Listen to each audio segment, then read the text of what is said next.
Hello, everyone. Yeah, we will start at around 1 p.m. Here, still 12:56. Just let us open like 3 or 4 minutes later. Thank you.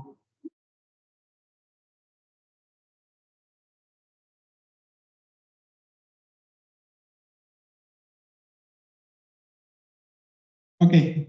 Yeah, we'll introduce the first speaker of us, Yune Blanco Molina. She's from CIC, and she's an associate engineer of CIC since 2019 in the device prototyping group. She's mostly focused on the development of the new battery manufacturing and processes. Among other things, she has involved in the development of industrial scalable dry and wet production process for the different part of the solid state battery. So we'll welcome her for now. I think the time is yours.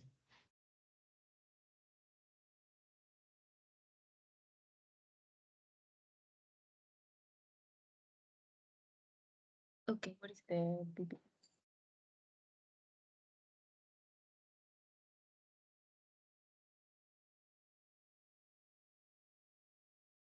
Okay, so my name is Yune. The presentation is already done, so we can start with the talk. First of all, I am going to briefly describe CIC Energiebune, and the group I work in, and then I will delve into the subject of the presentation. Okay, at CIC Energiebune, we focus on electrochemical and thermal energy storage, as well as hydrogen technologies, making it a reference center in these fields.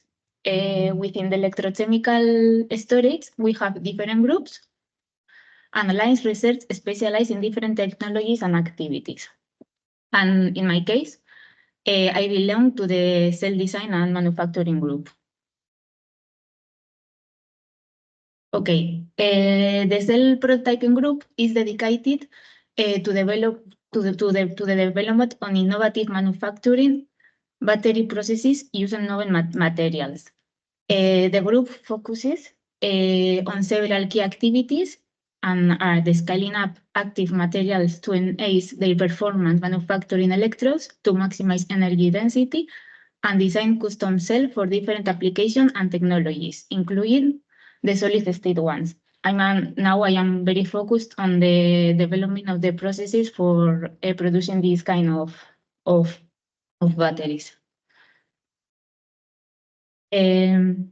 So now going to the talk. The talk is about the challenges we must face when we want to scale up a technology. The transfer from the laboratory to prototyping stage is never straightforward. These challenges might include optimizing manufacturing processes, selecting suitable materials, addressing design issues, and ensuring that the technical and economic feasibility of the final battery product. Okay, then to start with, I am going to show you some of the challenges we have encountered at our center when scaling up the solid polymer electrolyte for batteries.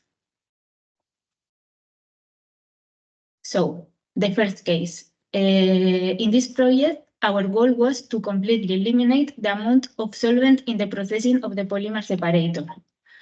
When missing the high molecular weight on the left, when missing the high molecular weight polymer with solvents at the laboratory scale, the fluidity of the mixture is not a big issue.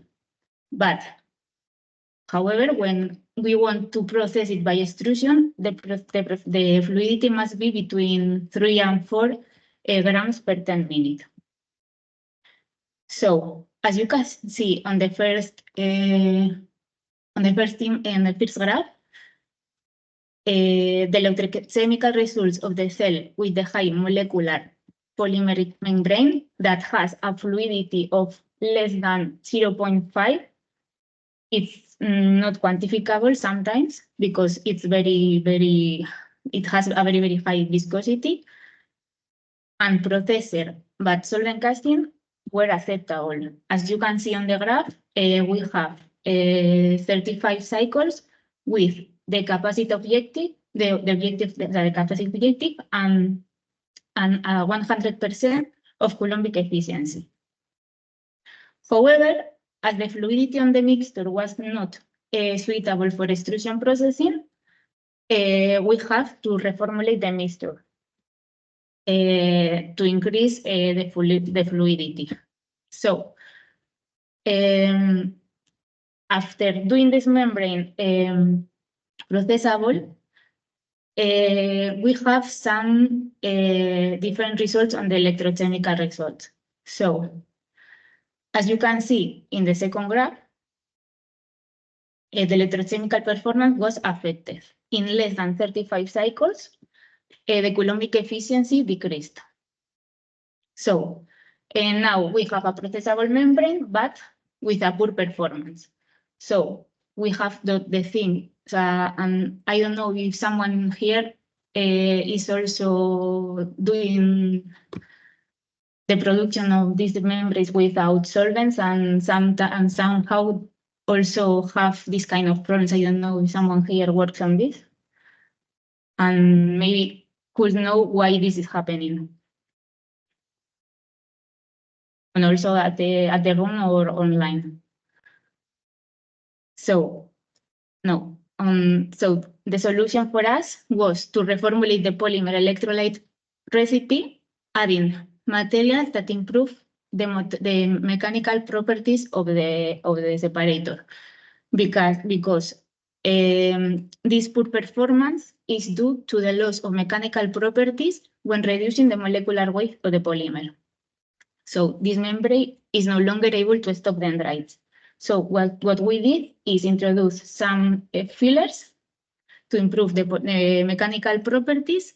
And then in the third graph, you can see then again a good optimal results of electrochemistry. We have again 35 cycles with the capacity de and 100% of the Coulombic efficiency. So another problem that we had at the center at prototyping group was when on another project that the goal was to project to impregnate a porous separator with the polymer electrolyte. Now we are on the opposite scenario from before, and where the viscosity is very low at laboratory scale. So this very liquid mixture penetrates the separator and reaching the doctor blade used for the lamination. At lab scale, we use the doctor blade for laminating the material. So at a small scale, it's easy to cover the equipment with some substrates to prevent this damage of the equipment. But when manufacturing long rolls of separator using the Comavar equipment, this is not that easy. So the solution in this case was to again reformulate the polymer solution with the aim of increasing the viscosity, but not as much as it doesn't penetrate the separator. So as you can see on the graph, at the beginning, the laboratory mixture has a very low viscosity. Then reformulating, we achieve an optimum viscosity just to penetrate the separator, but not reaching the equipment to damage it.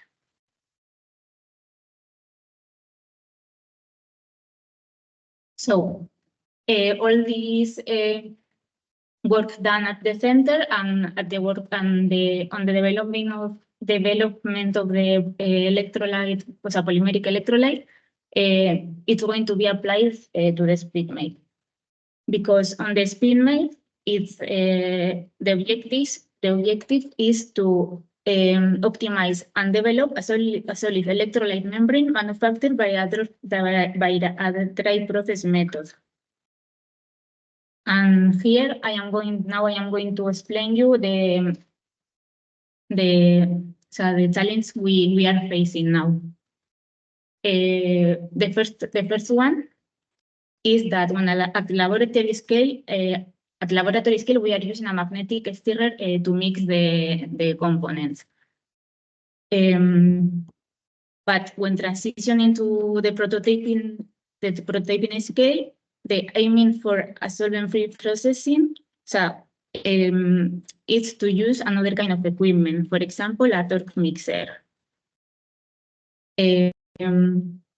So the problem now is that at the laboratory scale formula, we have some materials that are thermally unstable. So for going to the prototyping stage, we have to remove these materials from ones that are thermally stable. Okay, and why are we going to use a torque mixer? Because before moving to a larger capacity equipment, such as extruders that we have on the center, this equipment is very convenient for taking another step in the scaling up.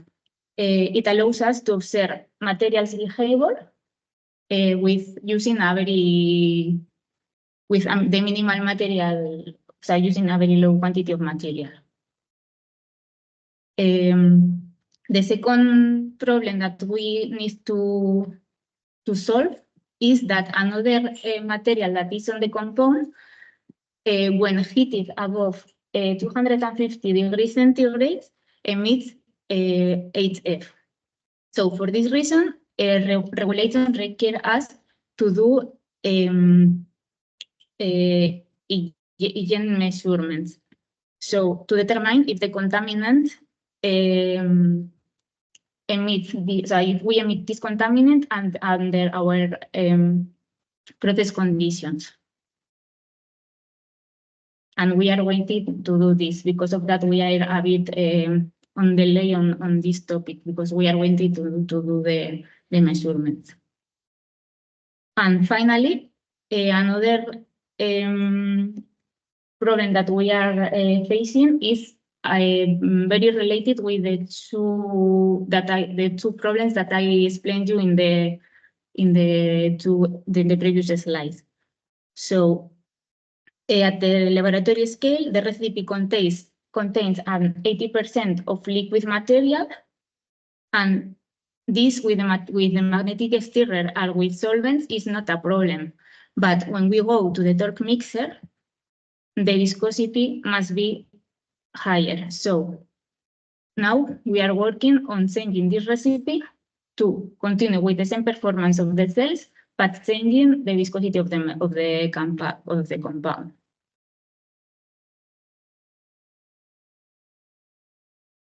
And that's all. If you have any questions, please. I'm here to solve them.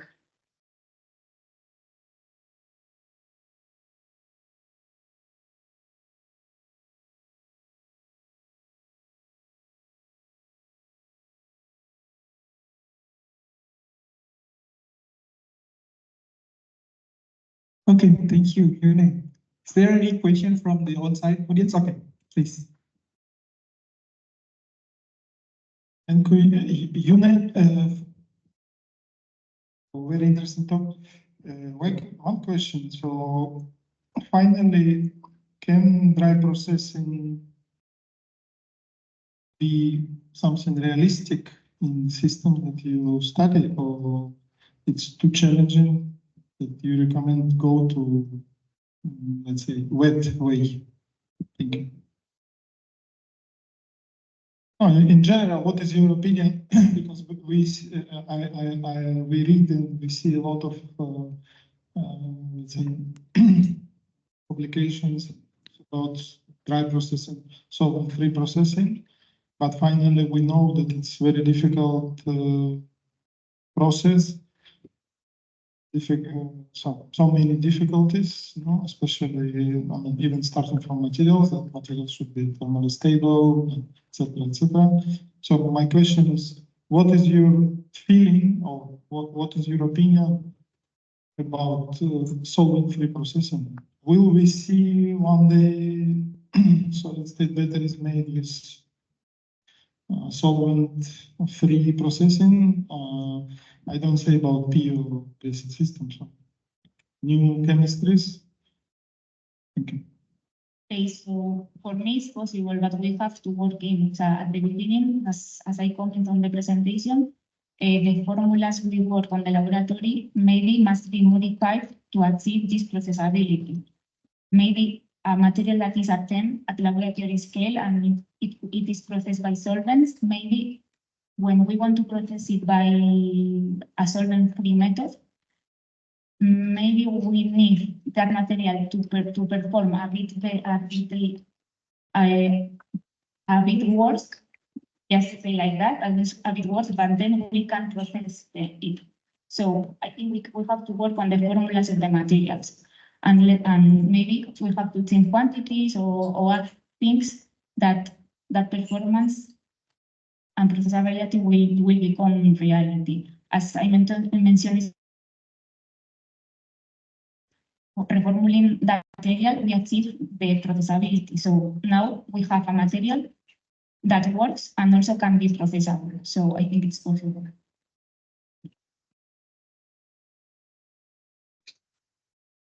Okay, thank you. You have another.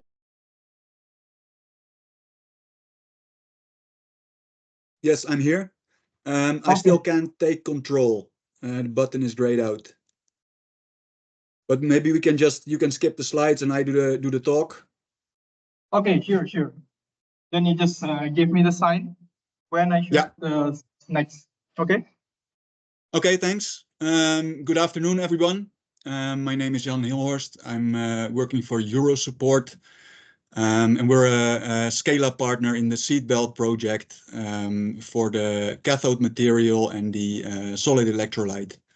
Next slide, please. I'll start by explaining a bit about Eurosupport. Not a very big company, so not well known. We're about 400 people, and we specialize in the production of inorganic chemicals, so powders and shaped materials. We don't have our own products that we bring to the market, but we basically rent out our facilities to anyone who has a need for a material. So if you have a recipe or an idea or maybe some IP, a patent, we take that patent and we scale that up to production level. Sometimes that's big chemical companies who come to us because their factory is full or because they don't have the capability to invest at that moment. Or maybe because they have a specialty material that doesn't fit in their lines. It's too small, so they come to us to make it. But what we see a lot at the moment is on the other hand, startup companies in the energy transition. There's a lot of good ideas out there. How do we make materials for fuel cell electrodes or certain catalysts for sustainable aviation fuels? And that's startups or people that just come from university. They have developed something in the lab, but they don't have a factory lying around. So they come to us and we try to make the material a success. Historically, we did that for heterogeneous catalysts, but nowadays we see more and more that we're moving to battery materials, fuel cell electrodes, etc. Can you move to the next slide? So if a startup comes to us with their idea, what we do is we go to the lab together. We take a look at what they developed there, and in order to make it a success, to make sure that it is workable in the factory, we try to reproduce it in our facilities. We have scientists working with us who very well know what our factory can do, and they take a recipe that was produced at a university or a startup, and they translate that to a bigger scale. And that's also our role in the Seatbelt project. We're working together with partners who develop the electrolyte, who develop the cathode material, but that's on gram scale. And for the project, we need 10 kilograms, but we're already looking beyond that. Typically, where we operate is hundreds or thousands of metric tons of material in the end. So we're very much between small and large scale. So basically that's how we do that. Next slide.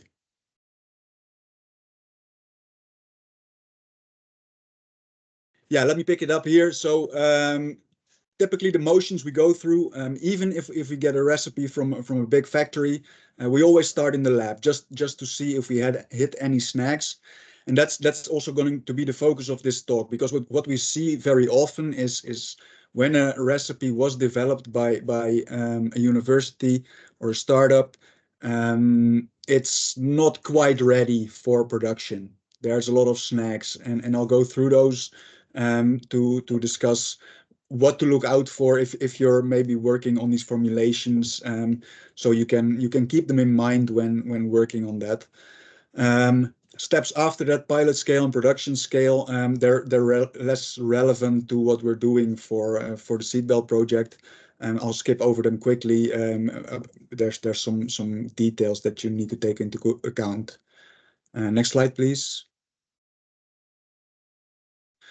So where we start, and this is with the deal breakers, is in the lab. We start out by making a few grams or 100 grams of material, just to identify where things can go wrong. What we see a lot is, for example, solvent use, which is common in small scale. If you're working in a fume hood, you don't have to take care of waste or anything.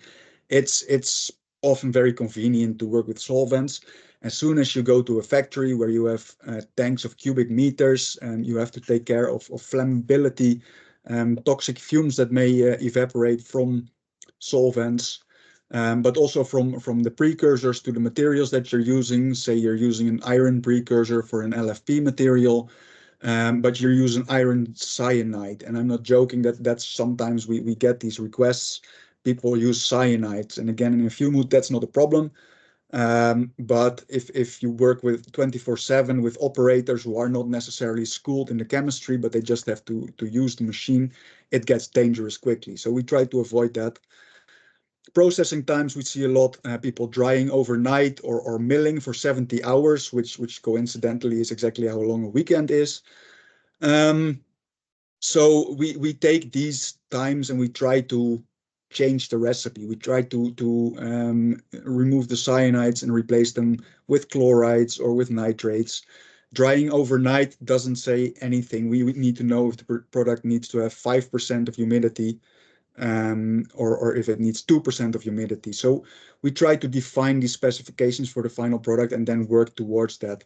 Sometimes it's really simple, sometimes it can be very hard, and I'll give the examples in the seatbelt project later.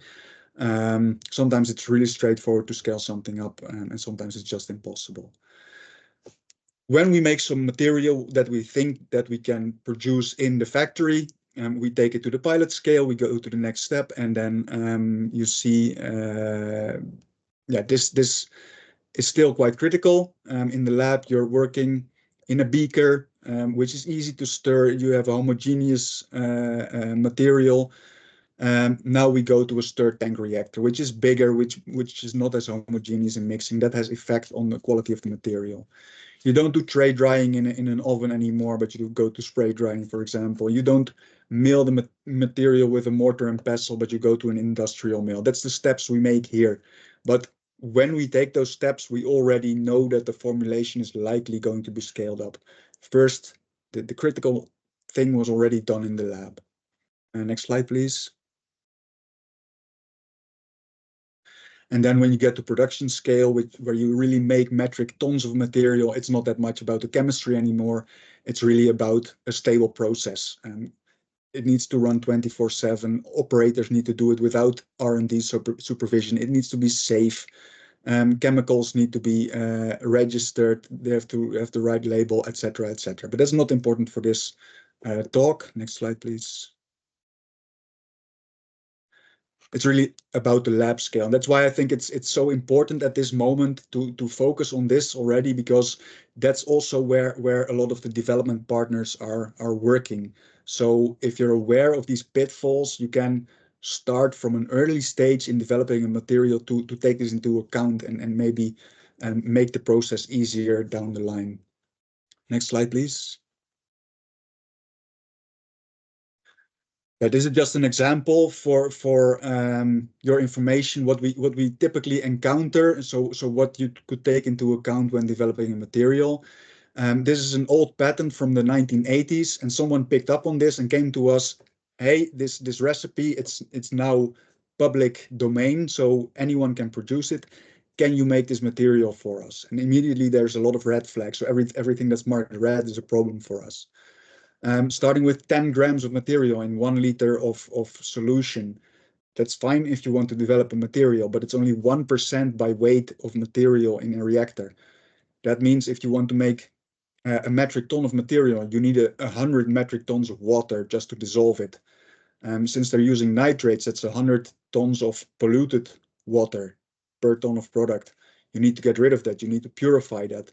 So that quickly becomes a problem. And we always try to work to at least 10% of solids in a solvent. They use urea, which decomposes at 90 degrees. That means ammonia is formed, that evaporates and gets smelled by the operators. That's not healthy, that's not legal in many cases unless you have the right equipment. So we try to avoid that. Dosing speed is so slow that it would take 20 hours to complete the reaction. That's completely unworkable on large scale. I already mentioned the cyanate, that's this recipe, but also nitrates. As I mentioned, wastewater is a problem, but also if you start heat treatment, there's NOx coming off, meaning it's toxic fumes. It's environmental pollution, so we're not allowed to do that. We need to scrub that. Yeah, and then the washing and drying times I already explained. So next slide, please. So now you have some ideas of what we encounter and how we try to work around that. I'll go into the seatbelt project with the example of the electrolyte, where we're the scale-up partner. We need to make a few kilograms of the material, so it's not too challenging, but we already like to look further to the future. And later I have some slides on the cathode material that we're working on. So the electrolyte we're working on is lithium zirconium iron chloride, known from literature that it's a good lithium conductor. Problem in literature is that it's only produced by mechanochemistry. So there's quite a few papers out there where it's made, but they all use mechanochemistry, and that means putting it into a planetary ball mill and milling for a long time, just smashing everything together, and you get this metastable phase that works well for conduction. Problem is these mills don't exist at large scale, so how are you going to scale that up? First thing you think of is can't we make that thermally? But it turns out that any thermal treatment yields the wrong phase, and even if you have the right phase from this ball milling earlier, if you heat it up, it decomposes again in other products. So it seems that this phase that is made by mechanochemistry is not stable, and basically it's very difficult to make this at scale, not just because of the fact that the production method is not available at large scale, but also economics, small amounts, and also the raw materials that are needed, very high purity needed, and not even available at kilogram or let alone metric ton scale. So this is something we're still figuring out. It's a tough one to crack. We're investigating soft ball milling. It seems to yield a similar phase, but it's less efficient. Advantage is soft ball milling is possible at large scale, so we're working towards that. But that already gives you an idea of the problems you can hit when working with this. This is in literature, seems very promising, but as soon as you start working towards something practical, it doesn't work. Next slide, please.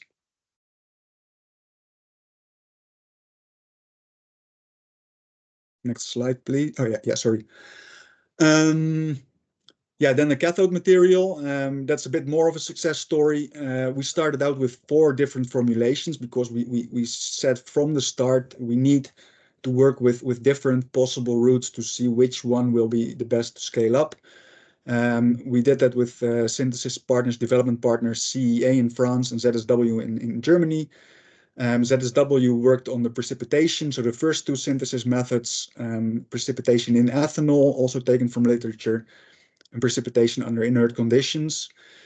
And CEA worked on the solid state ball milling route and spray pyrolysis.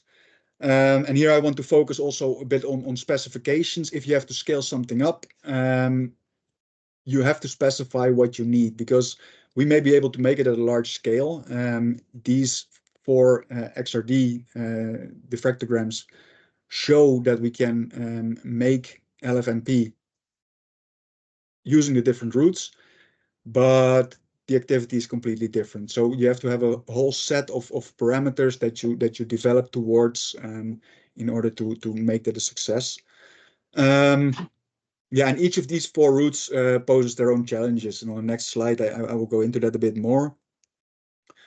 So the both precipitation routes, ethanol, the first one I already explained, that's a fire hazard.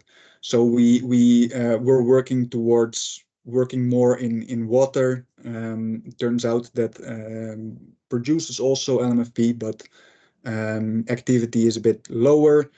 I already explained if you have a lot of wastewater, normally in this case you have a lot of waste ethanol after you produce the material. You have to get rid of that, or you have to reuse it, which is a lot of expense. So always try to get rid of solvents, and we already saw that in the last talk as well. Solvents are a problem in many products. Under inert, completely different problems. Your equipment needs to be able to handle it. It needs to be safe. If you flush a large tank with nitrogen, you have to make sure that it's tight so your operators aren't exposed to toxic gases.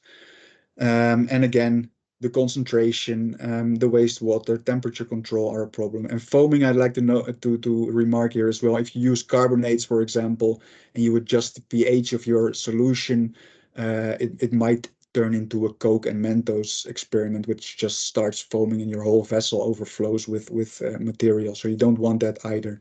But this is something we can control. We can work around that, and certainly at the kilogram scale, we can develop in the lab together with the other partners towards material. Unfortunately, in this case, the activity just wasn't good enough. Next slide, please. And then the solid state route developed by CEA. There were some problems there as well. Planetary ball milling, as I already explained, it's unscalable.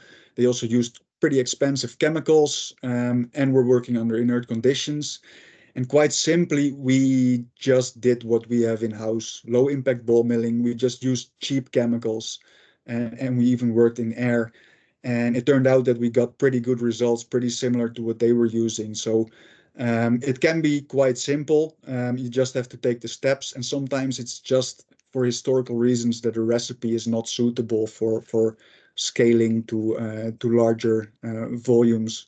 It may be that, for example, planetary ball mill is all that a lab has standing around. So of course they use that, but they never looked into optimizing that. Expensive chemicals also, they may just have been in the cupboard and that's what was used, but doesn't mean something else can't be a success. So that's also something to look out for. Next slide, please. So yeah, I've been going over a lot of difficulties we encounter, maybe talking down on lab recipes. That's not my intention. I just want to make you aware of what the problems can be later on. Of course, when you're looking for a new material, any way to make that is good. You first have to study the material to see if it's promising for applications. Once you find that out, you can keep an eye on producing it at larger scale. Since that's already possible to do on a small scale, yeah, just keep an eye out for it. And if you're intending to go bigger, make sure you involve a scale-up partner from an early stage that might help in developing the recipe. If you do that too late, you can be already locked in a material that goes nowhere. So that's basically what I wanted to tell you. Thank you for your attention, and if there's any question, I'm happy to answer them. Okay, thank you, Jan. Yeah, is there any question from audience here? Okay, Indy.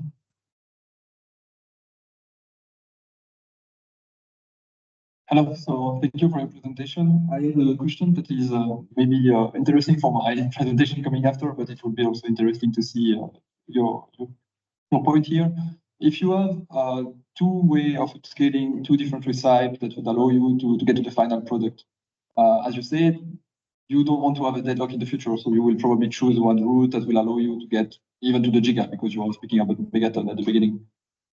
What is the main driving factor that will make you take that route instead of another one? Is it more safety-wise? Is it more cost-wise? Because I know this is sometimes a big concern too. Or can you make a decision based on two recipes, not knowing yet how big you will go with the quantity with that recipe in the end? What is the main point you will choose? I hope it's clear enough. Yeah, it's clear, and it's a very difficult question. Because there's certain hard limits that we hit. If it's not safe, we just cannot do it. We have to guarantee the safety of our workers. So that's a hard limit. If we have to choose between safety and a more expensive material, we choose a more expensive material. But yeah, the unsafe recipe might be adapted to be safe. So it's not never black and white. But in the end, it has to be both. It has to be safe and it has to be cheap. So yeah, it's very difficult to answer your question. Material A or material B. It's always yeah a composite of all these properties.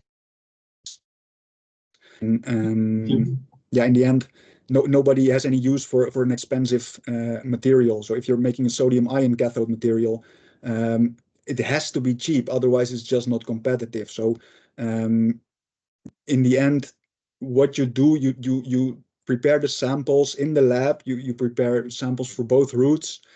You see if they can be produced safe, and then at an early stage with the customer, we already discuss what the costs may be for this project, and whether or not certain steps are acceptable, if there are any workarounds.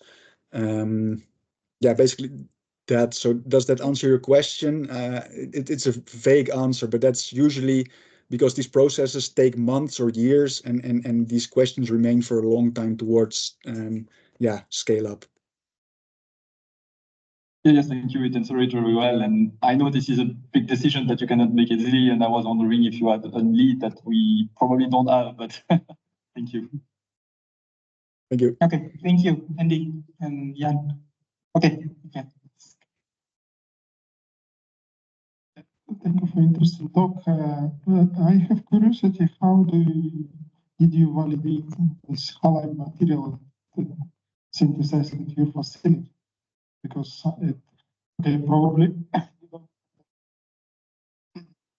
let's say, inert atmosphere for the synthesis, but then storage and validation is very important. So how it was done, if you can share this. Thank you. Sorry, I didn't catch that. So you demonstrated one slide that in CFBuild project you upscale, your role is upscale halide solid electrolyte in powder form. Yeah. Yeah. So my question is who and how was performed validation? Who did validation?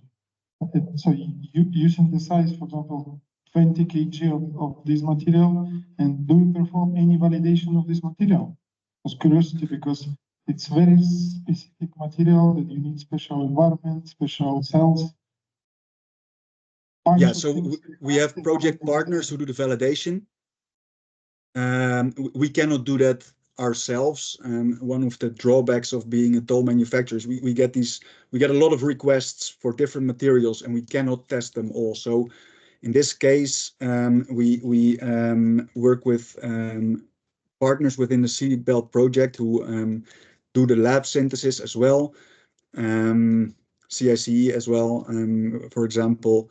And they test our material once we've made it. But the tricky part is we're not to kilogram scale yet, because it's just so sensitive, this material. The precursors are unstable, the final material is unstable. Even under dry room conditions, we see the material degrade. So it's very tricky to ship the material to the partners and get it there safely and have it tested. So yeah, we're not quite at that point yet that we really have validated the material and that we say, okay, this is the way to go to scale that up. We're not there yet. Yeah, thank you. I understand. And my question is, for example, when you scale up, and you can skip some expensive chemicals, inert atmosphere, etc. And in which moment you start to work with this material in traditional way? So, I mean, so after synthesis, immediately you place it under, like in valve box or on the argon. So it's interesting to understand, because finally, if you can synthesize material, water sensitive, air sensitive, under relatively simple conditions, so in which moment you start to care about, let's say, long-term storage material. So how it is let's say, the connection between synthesis and storage? How do you see this point for this type of materials? Thank you. Yeah, good question. Synthesis, since it's ball milling at large scale, there's mills available that do this under protective atmosphere. But of course, you have to fill the material into the mill and you have to get the product out. Those are the critical steps, I would say. So yeah, loading and unloading. As I said, the material's very unstable under dry room conditions even. How are you going to get that out under protective atmosphere without having your workers exposed to constant nitrogen flow so they can't breathe anymore? Once it's stored, I don't think that's much of a problem. We didn't investigate the long-term stability of the material under storage. But we have kept some samples in the glove box, and that doesn't seem to deteriorate them. So if you load them, for example, into drums, which is a common way of storing hundreds of kilos of material, those can be sealed shut under protective atmosphere, and I don't see a problem there. It's really the loading and unloading, the processing that makes it difficult, and we have, at least at the large scale, no solution for that yet. At kilogram scale, we can do that, working with the glove box and just milling 1 kilogram at a time, putting it in the glove box. It's a hassle, but we can do that. Okay, thank you, Jan. And thanks for the questions for everyone. Now we'll continue to the next speakers. Okay. Speaker will be Franco. Can you hear me, Franco? Yes. Yes. Okay. Okay, I'll try to introduce for Franco. Dr. Franco Zanotto is currently a postdoctoral researcher at LRCS, Amiens, France, under the supervisor of Prof. Alejandro Franco. And his current research now is his current research center on physics based on data-driven approach for modeling and optimizing battery electrode manufacturing as a part of the PulseLion project. So I'll give the floor to Franco. Okay, the time is yours. Thank you. I will need you to move the slides, please, because I cannot. Thank you. So, well, as part of CNRS, we are partners in the PulseLion project. Well, first of all, thank you for the invitation and the introduction. As you know, as you probably know, the PulseLion project is focusing on the solid-state battery manufacturing, and in this case, we are doing the cathode process through the wet process, right? So many of you know that this is a process that takes multiple steps, and this is why this makes it a very complex fabrication process, because in each one of these steps, we have several parameters, and each one of these parameters we can tune. And upscaling this is a problem, as we know, and that's why we're here today. So it's very difficult to predict how each one of these parameters in each one of these multiple manufacturing steps is going to affect the electrode microstructure, which is what you have there is the structure of the electrode at the micrometer scale level. In this example, you have different particle arrangements of the active material, pores, if any, solid electrolyte, and other additives. And the particular arrangement for those is going to have an effect on the cell energy density, the lifetime, safety properties, and so on. So this traditionally could be done through trial and error, the optimization of these parameters. But this, as you know, leads to a lot of time lost, a lot of cost, and this in the end ends up in high scrap rates. And this is what, next slide, please. This is why some digital twin has come up as an approach to avoid this trial and error. So the idea behind a digital twin is that next to the pilot plant level, we have a digital representation of it, which we call a digital twin, right? This is fed with data from sensors that are in the physical pilot plant, and it can communicate again to the pilot plant via actuators. So it can take decisions on the manufacturing parameters according to the real-time data, and in order to have this physical representation of the pilot plant, we need certain models that describe reality, right? And this is where it gets tricky, right? Because it's not easy to know what is going to happen to the electrode at the micrometer scale level. And next slide, please. This is where the artistic project happened. This focused. This project happened between 2018 and 2023, and it was focused on lithium-ion batteries, right? It was led by Professor Alejandro Franco, who is in the center there in the photo. And we are trying to adapt the tools that we developed as part of this model for lithium-ion batteries to the solid-state battery chemistry in the POSLiON project. So the artistic project focused on developing the brain, these models that take part of the digital twin. It has three main parts: physics-based models, machine learning models, and all of that is validated by experiments. So the experiments are used to get important parameters to feed the physics-based models and validating them. And also it can act as a data source for training machine learning models. I will now proceed to talk about some of the types of models that we developed in the project. Can you go to the next slide, please? So I showed here an example and adapted it to the solid-state chemistry. We have several steps of manufacturing, and we represent those by a molecular dynamics-like approach. As you see on the left, we have a scheme in which we have all of the components that form the heterogeneous mixture that is the slurry that will form the electrode. It has certain particles that we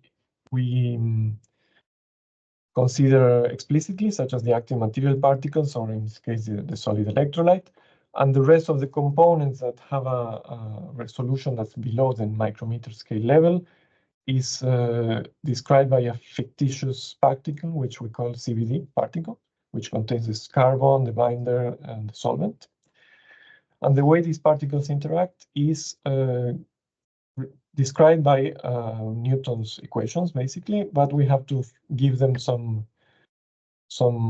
rules to interact, and these are the force fields equations, which I will not go into it right now. But the idea is that we allow the system to equilibrate, and in the end, I don't know if you're seeing the animation here, but okay, no. Unfortunately, we cannot see it, but we allow the system to equilibrate according to these equations, and in the end, we obtain a sorry, I think you skipped a few. Anyway, as I was saying, we obtain at the end a description of the arrangement of all of these components at the micrometer, at the micrometer scale level. This is about this for the slurry, but then we proceed to drying and so on with each one of the stages using the previous structure as input. So then we proceed to drying, and in order to do this, the particle that previously described the solvent and the binder and the carbon, we reduce it in size and change its force field parameters to describe a harder particle with hopefully the elastic properties that we expect the carbon binder domain to have. And again, we allow the system to equilibrate in order to obtain a structure that is that contains a certain amount of porosity.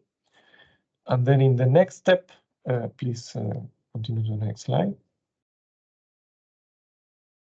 We proceed to the calendaring stage. The idea here is to compress the system between two rolls. Well, this is what happens in the experiment. In the simulation, it's simply two planes that apply pressure in such a way that to improve the connectivity between all these particles that we have in our system. I will show in the next slide an example in which we have done this for lithium-ion batteries. Next slide, please. And as you can see, we place this structure in between these two planes, and we apply a certain amount of pressure. Of course, the more pressure we apply, the lower the final porosity will be, but there is a certain elastic component to this deformation, and this is why this allows us the opportunity to validate this from experiments. This is only one of the ways in which we validate our simulations. For example, by plotting porosity as a function of the applied pressure, we can make sure that our model is actually describing the reality of the experiment. Perfect, thank you. So this is all the physics-based models, some of the physics-based models that we are developing for the PulseLion project. The problem with them is that they take a long time to run, and so we need to transform this to bypass them, let's say, by developing surrogate models, which are based on machine learning, that work much faster and hopefully accurately. So we can use them to run, hopefully in the future, in real time or almost real time. I will show now an example of how we can do this in such a way that it can be applied for solid-state batteries, but I will show an example of a recent publication in which we applied it for lithium-ion batteries. I will go, this slide is more or less the scheme, but do not, let's go to the next slide that it will be clear. So, as I said, this type of physics-based simulations are costly, so they take a long time to run. We can kind of bypass them by simply, well, not so simply, but we can connect input manufacturing parameters with output properties of the electrode by running many simulations. So we can build a database. Here we just show that as a proof of concept that we can select 3 important manufacturing parameters, run the simulations many times for different values of these parameters. In this case, it was 174.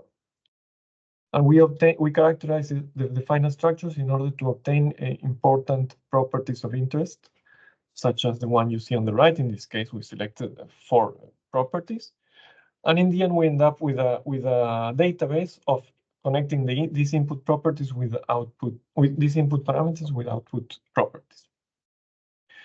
Now we can go to the next slide, please. Now this was a lot of effort in computational terms to develop, but now we can bypass the whole process by using some sort of machine learning to learn from this database. In this case, we use the CISO algorithm. And now we have a tool that very quickly can predict output properties from input parameters based on this limited data set that we have, admittedly, but this is, as a proof of concept, shows how generalizable this approach can be. Now, this is not directly an optimizing tool because if we give it input properties, it will give us output properties. We would like to know the opposite, right? How to get the best properties from, how to select the proper input parameters to get the best output properties. And this is what we do in the next step. So next slide, please.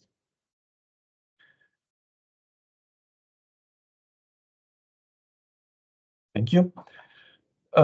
So here we can use this model, this surrogate model, which is much faster, in order to run any sort of optimization algorithm, which in this case was Bayesian optimizer.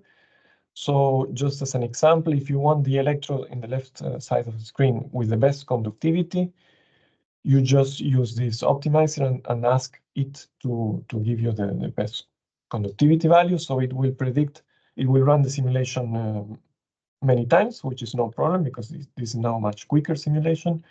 And it will give you the best possible set of parameters that will give you the optimum value of conductivity.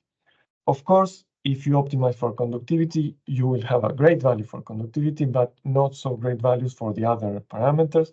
So this is what we run, why we run what you see on the right, which is a multi-objective optimization.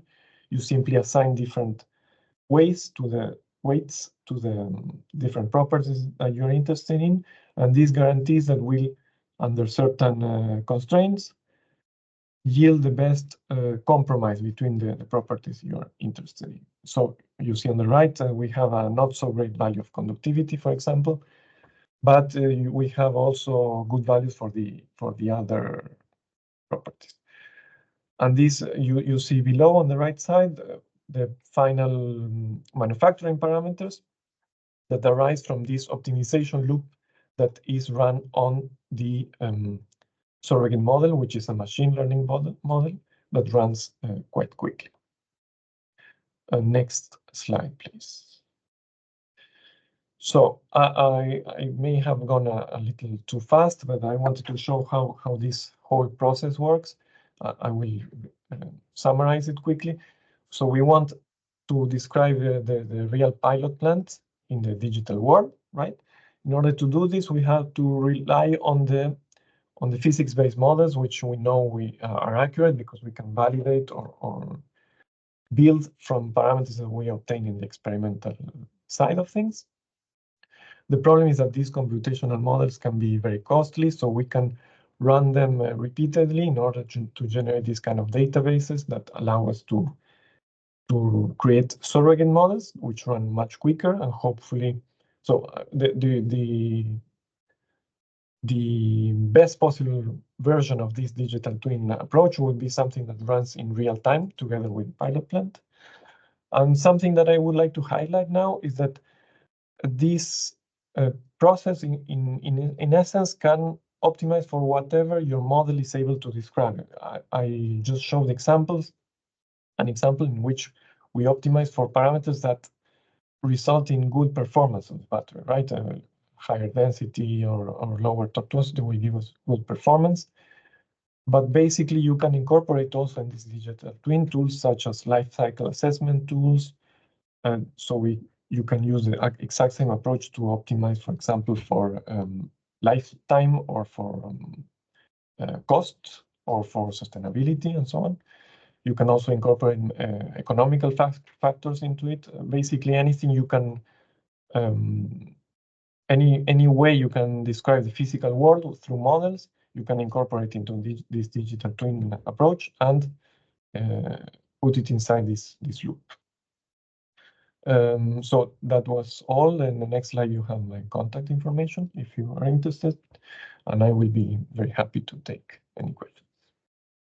Okay, thank you, Franco. Give applause to Franco. And is there any question for Franco? Maybe we can give one questions, maybe, and we can run for the next speaker.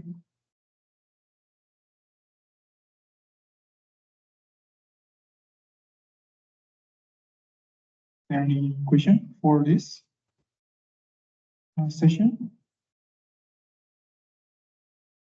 Or if no, maybe just a quick question from me, Franco.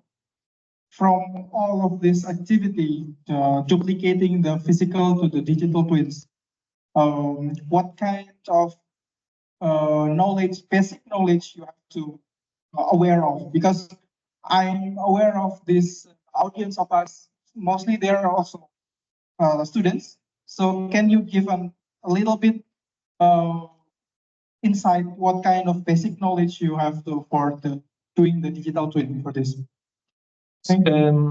Yes, that's a good question. So basically, the way in which I showed it relied a lot on the physics-based models, which is not the only way to do it. You could build the whole thing from simply data that you extract from your own pilot plan, basically. So you can build these databases that I was talking about directly from experiments. Of course, this means a lot of material is used, time and effort, and of course it's not so easy.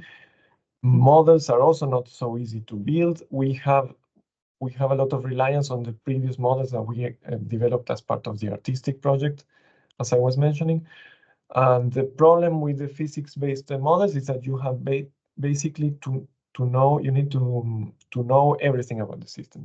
You need to know the basic rules that describe the interactions between all these particles if you want to follow a molecular dynamics-like approach, as I was mentioning.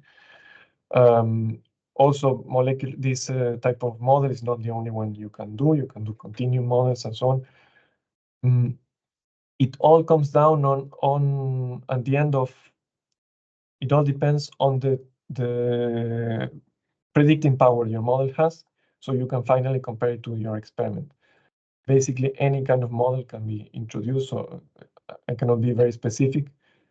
But yes, you need to know, in our case, for example, how the particles interact, what equations apply, which ones are irrelevant, so you can neglect, and so on. Okay, thank you, Franco. Give applause again for Franco. Then we move to the next. Oh. Let's read this question. It's for Jan. Oh, okay. Okay, thank you, Franco. Then we jump again for Jan, if you don't mind. Yeah. Sure, no problem. Okay. It's a hard question. But yeah, so basically, normally what we see a lot is these ball milling times of overnight or over 70 hours, which is a weekend. So people just switch on the ball mill and they walk away, and they don't really look at the specifications. So what we try to optimize is what do you really need from a ball mill? Is that particle size? Do you want to reduce particle size to a certain specification? If yes, then what is the specification? Do you need 5 micrometers? Then we just mill for a certain time and we check when the D50 is at 5 micrometers, for example. And that's almost always much shorter than what's reported in the literature. For mixing, if it's really only about mixing, we typically use completely different equipment, V-cone blenders or double cone blenders. That's equipment specifically designed to mix powders. So it's usually if we really use milling, and we do wet milling as well as dry milling, we want to reduce the size of the material that we use, and that can be a very hard material. Then you have to mill longer. We can change, for example, the size of the beads, which has an effect on milling time and particle size. But most of it is just figuring out what happens while you're milling and documenting that well, and that's the first step. Okay, thank you, Jan. Sure, no problem. Okay, but for everyone who's maybe online, you can try to leave the questions through the Q&A, because somehow we lose your question from the chat. Okay, just leave your question to the Q&A section. Okay, next we move to the on-site speaker, to Daniela. Okay, I will try to introduce her first. But first, I will slides. Okay, like I already mentioned previously, Daniela Fontana serves in Comau in the e-mobility Global Competence Center, which has the aim of developing automated system for manufacturing of battery packs, modules, cells, and e-motors. And yeah, her current main research and industrial topics concern on the development and validation of automated processes for battery cell manufacturing, both for the state-of-the-art and the next generation battery, and the support to technology developers in defining and scaling up their solution from laboratory to pilot and production scale. I'll give the stage to Daniel. Thank you very much. Hello, everybody. I'm in this speech. I'll talk about solid-state batteries, but from a perspective of the developer of equipment. So, starting from the chemistry and the solid-state batteries, we all know what is a solid-state battery, what are the differences among these batteries compared to state-of-the-art. We also know that there are a number of different electrolytes that are under development, that with differences based on the chemistry, the structure, and so on. And finally, we know that this technology enables the safe use of metallic lithium, allowing a higher energy density. But what means this from the point of view of the processes? How can they change here? So first of all, different electrolyte materials mean also different processes for the production. And the same is also for the metallic lithium. Metallic lithium cannot be produced with a conventional system for electrode production, and moreover, there are different processes that are possible for this. And then we have also problems with the mechanical properties of this material that has, for example, adhesive properties. So it is important to understand how to handle this in automation, and also how to handle considering its reactivity with the water. So if to use dry or in an atmosphere, how to work on this. And finally, if we look at the structure of the materials, state-of-the-art electrodes, batteries, start with electrodes that are porous, with a separator that is porous, and everything is within a liquid electrolyte that covers these pores. So it is very easy to have an effective contact. In the solid state, we have dense electrodes with a dense solid electrolyte. And so the problem of the contact is something that has to take into account the development of materials, but also the production processes. Also, some of these materials have fragile properties, so it is important to make them very stable during the life, but also not to damage during the production. So let's have a look to the process. For conventional cells, we know that we start with the preparation of slurry that is then coated on the collectors, dried, calendared to obtain the electrodes. Then these electrodes, together with the separator, move to a number of mechanical processes that are different for the different format of cells. And at the end, we'll have a complete assembled cell that can be pouch, prismatic, or cylindrical. And then we have the step of cell formation. That is a process of electrochemical test, charge, discharge, some periods of resting, the degassing, but more or less all the materials move through this kind of pipeline. If now we move to solid state cells, so we see that here the chart changes a little bit. We have a part of the cell assembly that remain the same, as well as the cell formation. It can be some differences in protocols. It may be the degassing is not needed, but more or less the processes are the same, but there are other differences. for sure, there is no more the electrolyte filling because there is no more the liquid electrolyte, but also in the first part of the process in particular, we can see that there are new processes that are mainly tied to the fact that we need to produce the electrolyte within the plant. This electrolyte will not more produced in a different plant and then arrive as a standalone material, as it is now with the liquid electrolyte and separator, but it has to be produced together with the other parts of electrode preparation and cell assembly. This material can be produced anyway as a standalone membrane and then introduced in the cell assembly, or it has to be produced together with the electrodes.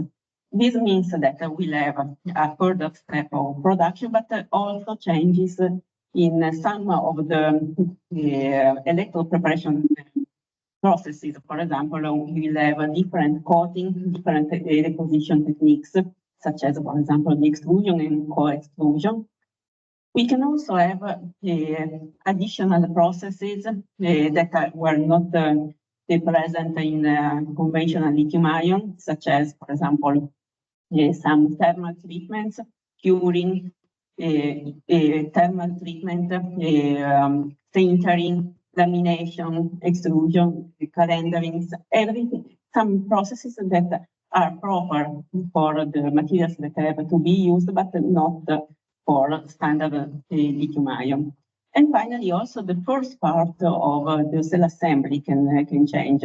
In particular, the parts related to cutting and stacking, because we needed to develop new cutting tools or systems for the materials, as well as stacking processes. We know that are the most common for solid state, because some of the materials cannot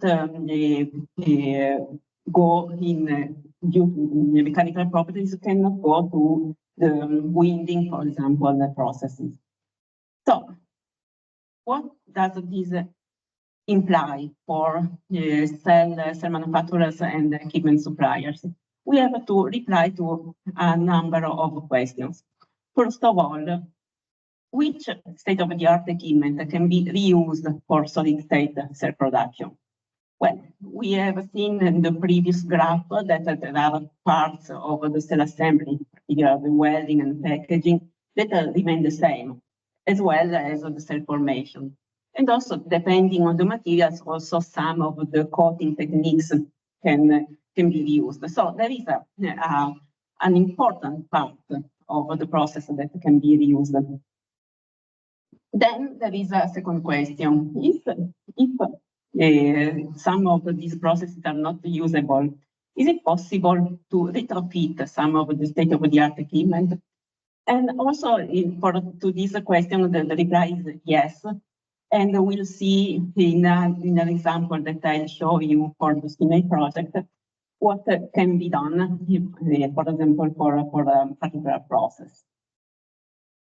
And then another question, but if there are new processes, is it possible to find machineries from other industries that are anyway applicable to the solid state?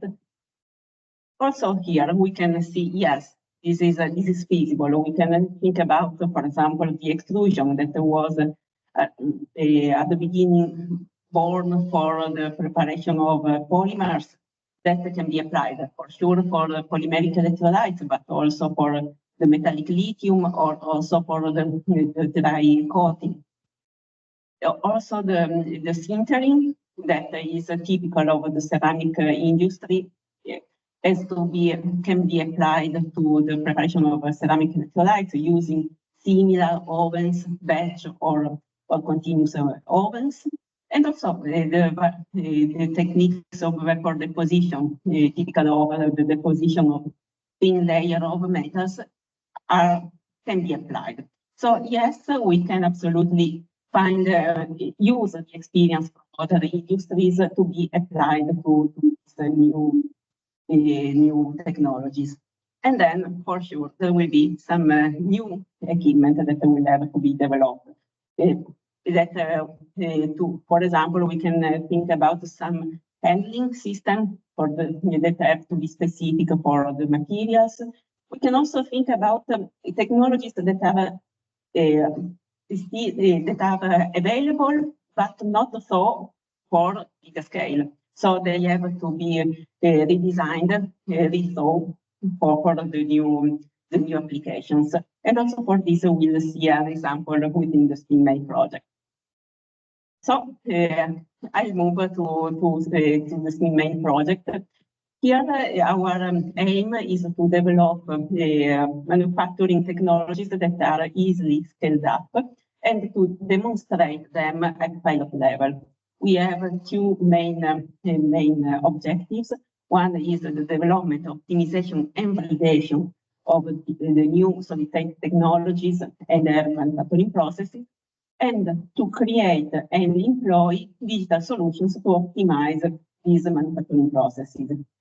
The chemistry of which SPinMate is based is metallic lithium as anode and high nickel content oxide as cathode. And everything will be validated in a digital-driven pilot line that will be realized during the project.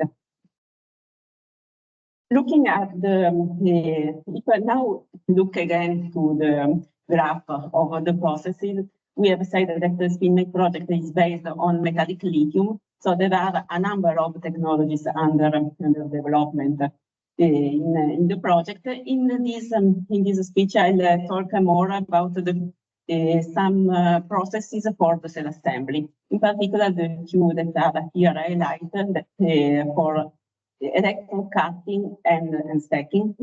As I saw before, are the ones that are more affected by the new materials. So, looking at first of all the metallic lithium, apart from the mechanical properties that we have already mentioned, there is also another challenge to be solved. That is the fact that after production, there is the application of a protective plastic film that has to be applied to the surface in order to prevent the sticking of the different layers during rolling the coil. This material has to be removed during the cell assembly, and this implies the addition of a new operation in cell assembly that was not necessary for standard lithium-ion electrodes. Another point is related to the stacking. For this project, but also for other technologies, we know that due to different mechanical properties of the electrodes, the Z-folding stacking can not be more applicable because the materials have a different mechanical properties, can be also fragile. Moreover, for some technologies with bipolar current collectors, there is no more the third part of the separator to be folded. So there will be just the electrodes with the electrolyte directly coated on the electrode surface.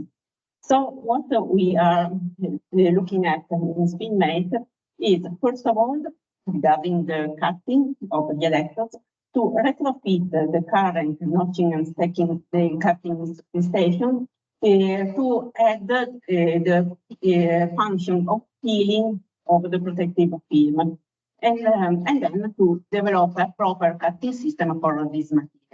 So as you can see, this is one of the examples that I was mentioning before. It is possible to use similar machines for the process that is the cutting machine, but adding some operations, so retrofitting them to add another operation. Regarding stacking, what we are developing is a single sheet stacking that can have the high precision that is needed to align the different layers, but at the same time, the high velocity needed for production.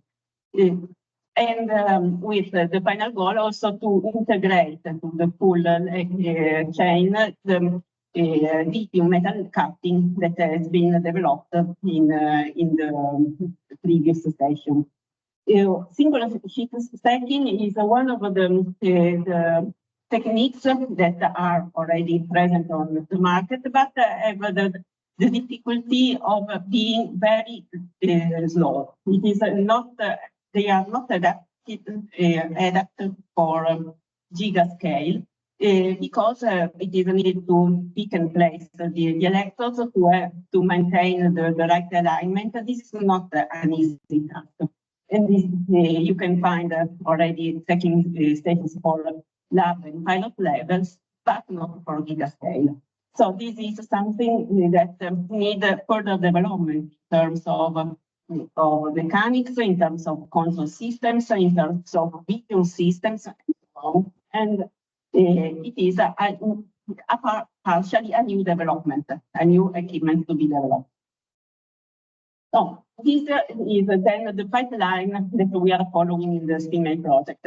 First of all, what we are doing today is to realize and then design and realize some specific tools to adapt the current lab equipment available by the partners for handling the new materials.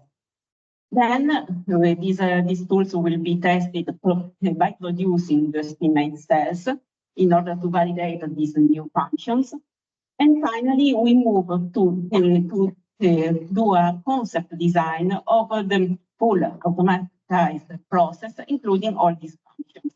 In this will be a concept of a new plant and new equipment that can provide the product quality that is needed in terms of, for example, as I mentioned, the alignment of the electrodes and to obtain the final quality of the cell, but also the fast automation needed for the productivity in gigascale, and a point that we always have to take into account, the cost.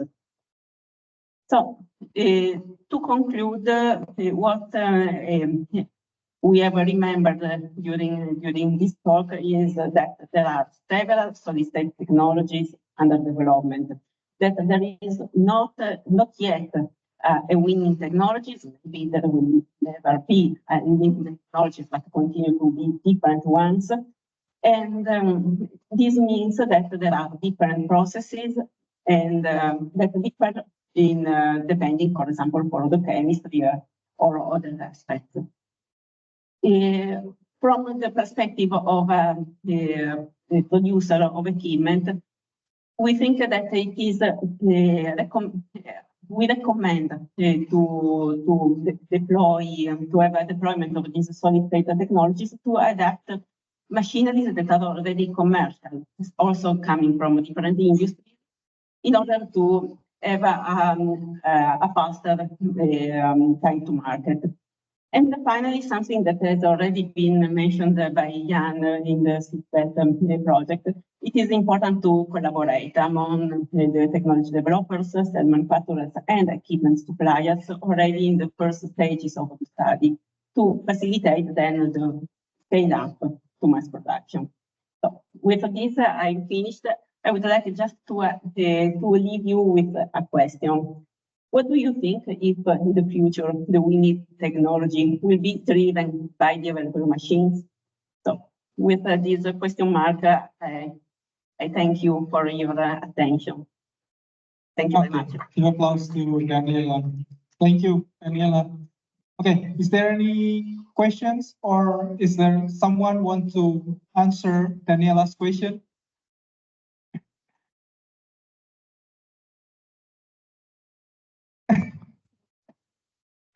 Kind of a general question. You can, okay, you can,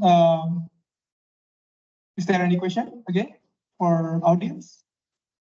For Daniela? Okay. Thank you, Daniel. Very interesting talk. I have provocative question. So do you think for all your perspective equipment developer, etc., can solid state battery be more cost effective than lithium ion?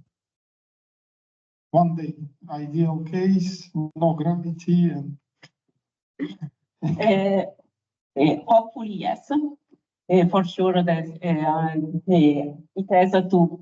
We have to start the production. We have to start the production considering also all the aspects related also to cost and to obtain the right productivity. But yes, I think it is feasible working on together.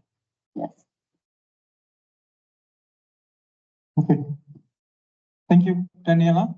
Maybe one more short question. This is you talk about the assembly by the automation. How about disassembly? Oh, okay. It is another speech to be done on this. There are several points to be taken into account into disassembly. Starting from the battery pack without arriving up to the cell level. Today, there is no standardization at all about the dimensions, the formats, the joining technologies, everything related to battery pack. So it is also difficult to design a proper system for the dismantling. There is no eco-design at all, so there is the use of resins, of glues that make it really difficult to have fully automated systems. And this is partially feasible today to think about some flexible processes. Not so easy, but feasible to move from the pack to the module level. Moving from the module to the cell, or even disassembling the cells in a fully automated mode is very, very hard.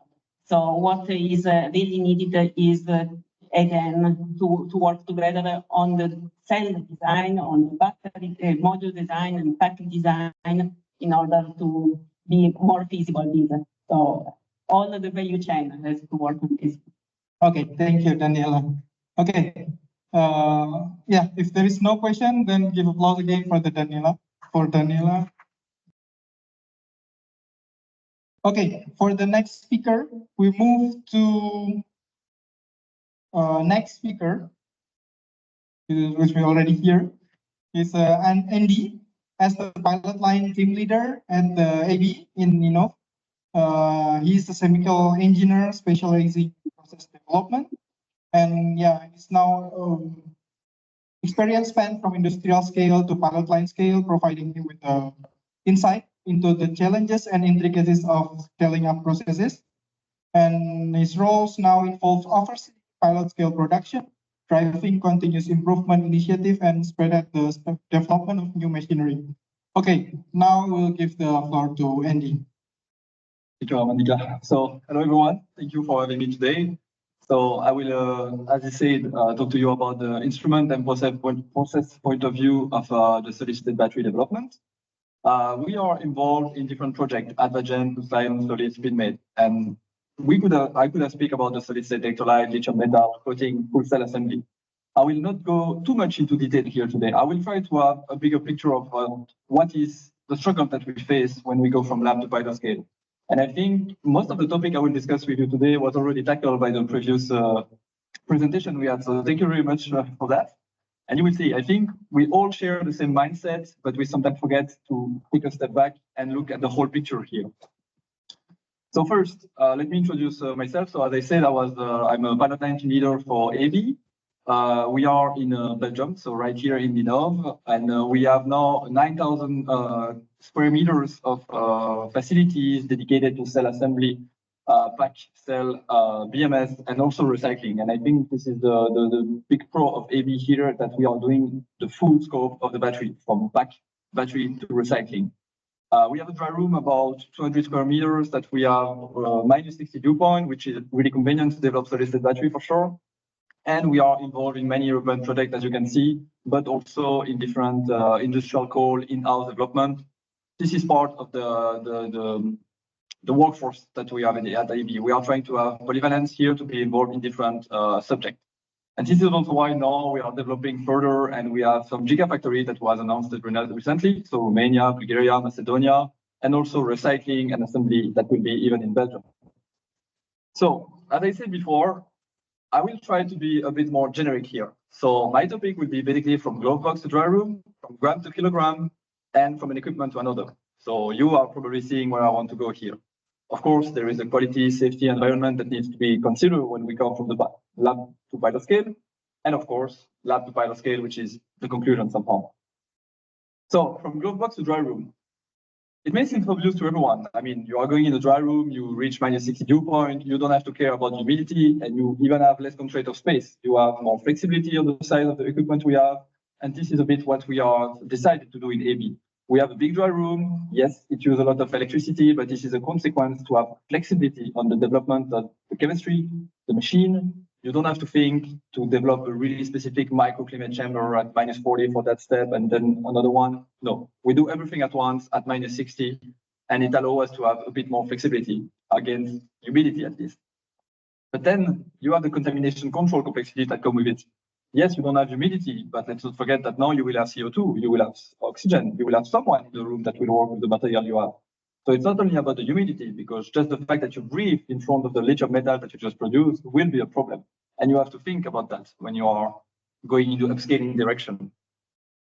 And with all of this come, of course, a certain impact on the process. The machine you are using at the lab scale is probably not the one you will use at the pilot scale.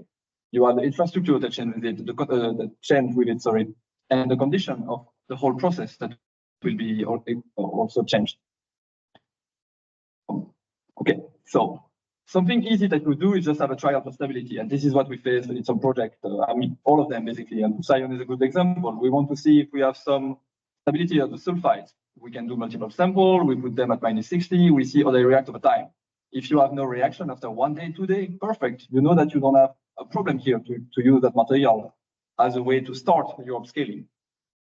But let's not forget that we are working here at -60. So we are really pushing to the limit of what we could do in an easy environment, I would say. We usually work at -40 if it's for the gigascale production, for the electrolyte filling, thing like that. So it's already a concern that is decreasing humidity by a factor 10. So will it be the final stage of the upscaling when you get to the pilot scale? Can you allow yourself to have a -60 at the gigascale? It has to be looked into, but this is just for humidity.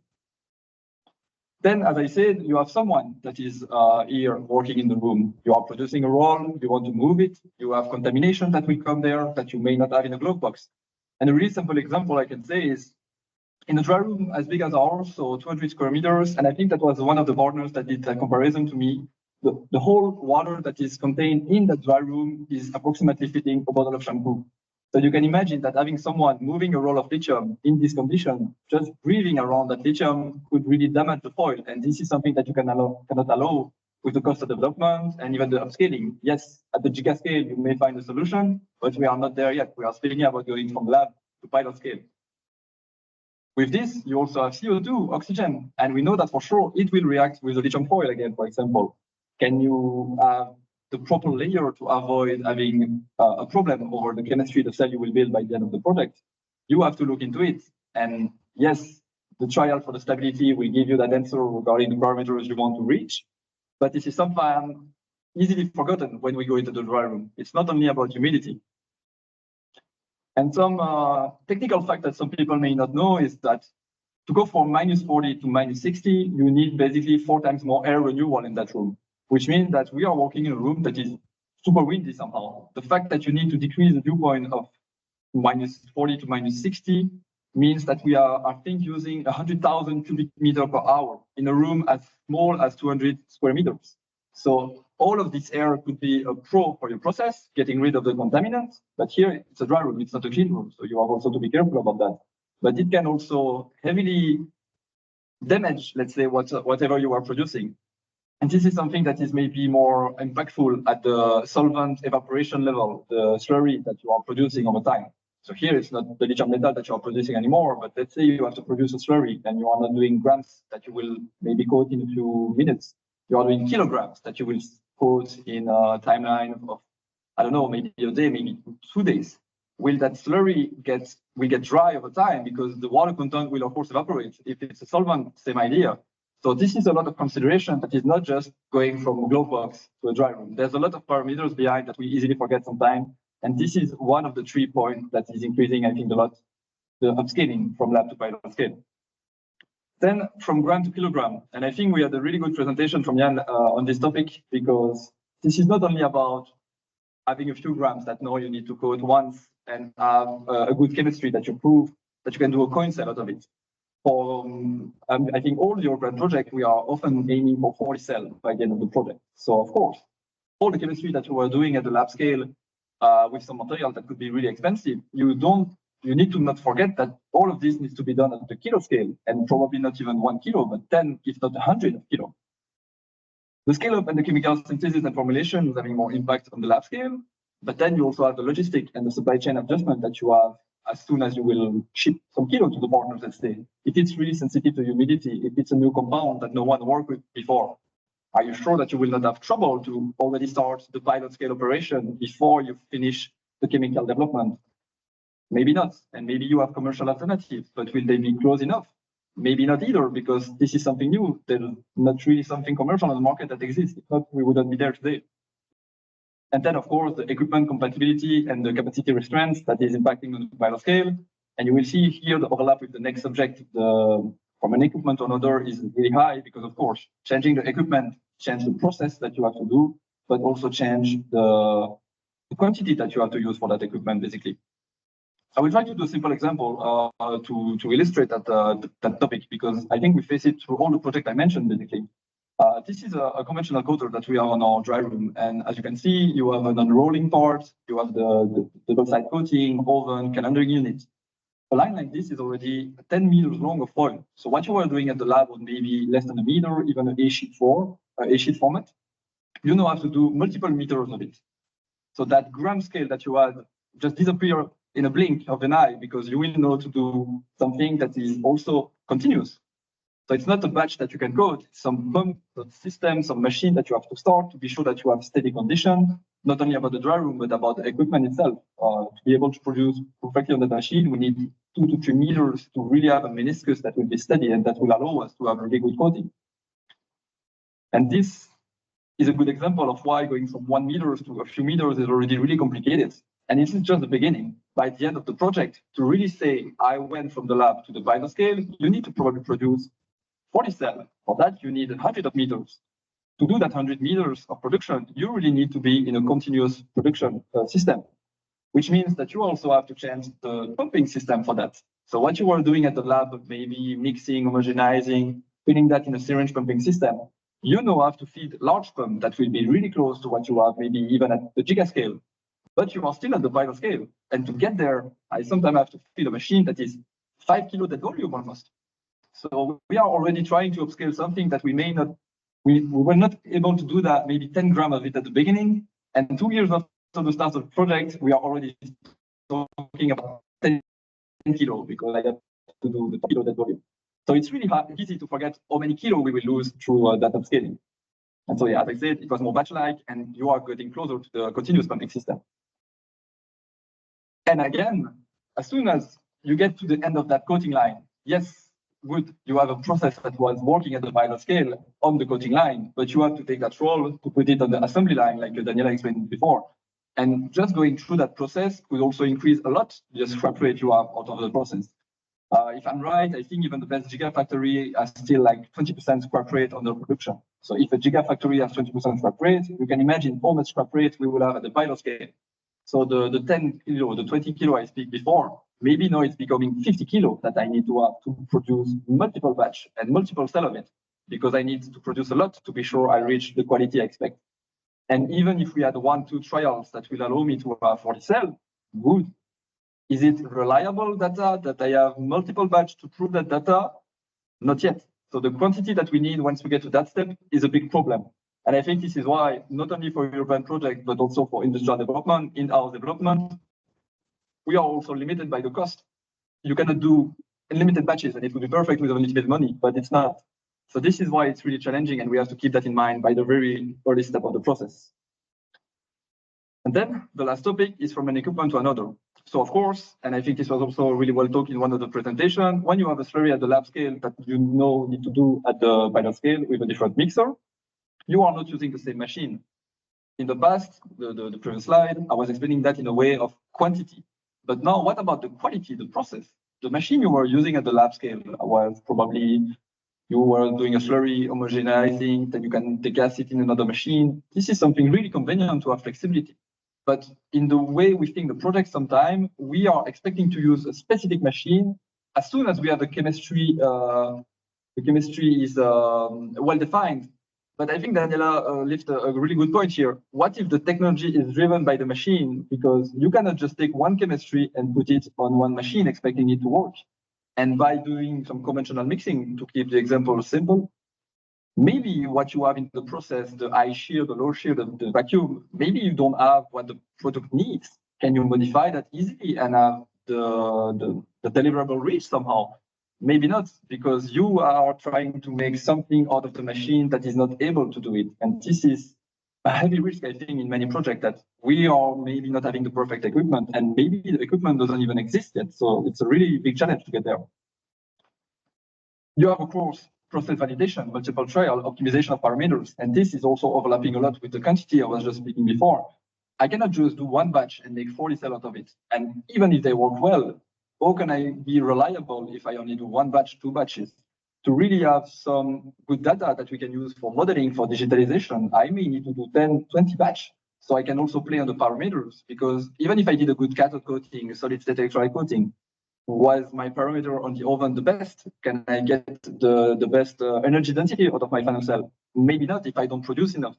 So there's really a lot that needs to be done here, and that over time, dry room, equipment, another quantity, everything. You have to put everything at once, and it makes everything even more challenging, because you cannot just face them one at a time, but you have to face all of them at once. And of course, with new machine, new chemistry, you have the training and the skill development that comes with it. I think there's not many people that could lift their hand and say, okay, I can definitely coat lithium metal, because you don't even know if that technology is the one that will be used in 5 years. You are learning things that are new every day. So you need also to be sure, will that equipment work? And then you have to maybe modify it. So there's a lot of work that is going on here, and the sooner you see it, the best. But you cannot sometimes see what you will need for chemistry that is not fixed. So this is a really tricky topic, that the better the discussion that you have with the partners of project, in-house development, industrial call, the easier it is for you to really get to the deliverable, the end goal of the project. But this is all part of a big problem, obviously. I'm a bit over time, I think, so I will just go a bit faster regarding that slide. I have a bit of echo. I don't know if you so much mentioned. Well, if there is no problem online, I will continue like that. So, topic regarding quality, safety, environment, infrastructure. I think safety, environment is obvious to you. The more material, the more consideration are at the safety level, the environmental regulation, and the infrastructure that needs to come with it. So this is obvious. Maybe I will speak a bit about the quality, but my example of building 40 cell is really simple. When you do a monolayer at the lab, you can easily check all the parameters you want with the microscope, camera, and can analyze if you want. You will prove that the monolayer is the best you could have produced out of the lines. But as soon as you have 40 cells with maybe 20 layers of anode, 20 layers of cathode, how can you assure that what you develop is always the same quality? You need to have some quality system measurement that doesn't exist yet, because the product that you are trying to develop doesn't exist on the market yet. So everything is kind of increased here in terms of complexity, and you kind of say, I went from the lab to the pilot scale before you really get to the end of the scaling process. And for that, you need the quality system to be there. So regarding the conclusion from lab to pilot scale, I think it's obvious now, but I think we all tackle the presentation in one way, either from the equipment side, the dry room, the quantity of material. And it's good that you have a really specific mindset regarding how can I fix that issue. But sometimes, if you're trying to develop like this, you will face a problem by the end of the project. And it's not the case for every project, of course, but this is still something that happens once in a while. And at least we have contingency measure, but it's not always perfect. Let's make an example of solid-state electrolyte production. Let's say you have an ability to produce 1 ton of solid-state electrolyte. Perfect. And this solid-state electrolyte is the best on the market, the perfect technology that everyone wants to use. Perfect. You did all of this at the lab scale. Let's now put it on the coater we have. Oh, it's induction and you need extrusion. What do you do? Do you go back to the chemistry level? Do you develop the machine in a different way? Probably, but it expects a lot of money to be involved in that.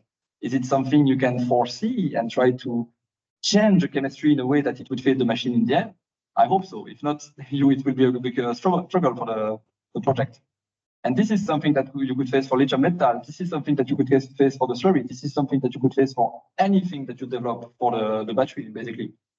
So I think it's really good to have that overview on the pilot scale. It's not only about the equipment. It's not only about the material. It's not only about the dry room, but everything at once. And we really have to think about this at the very beginning of the project before it's too late and the chemistry is fixed with an equipment that cannot change, or the opposite. The chemistry is flexible. Oh, sorry, but you understand.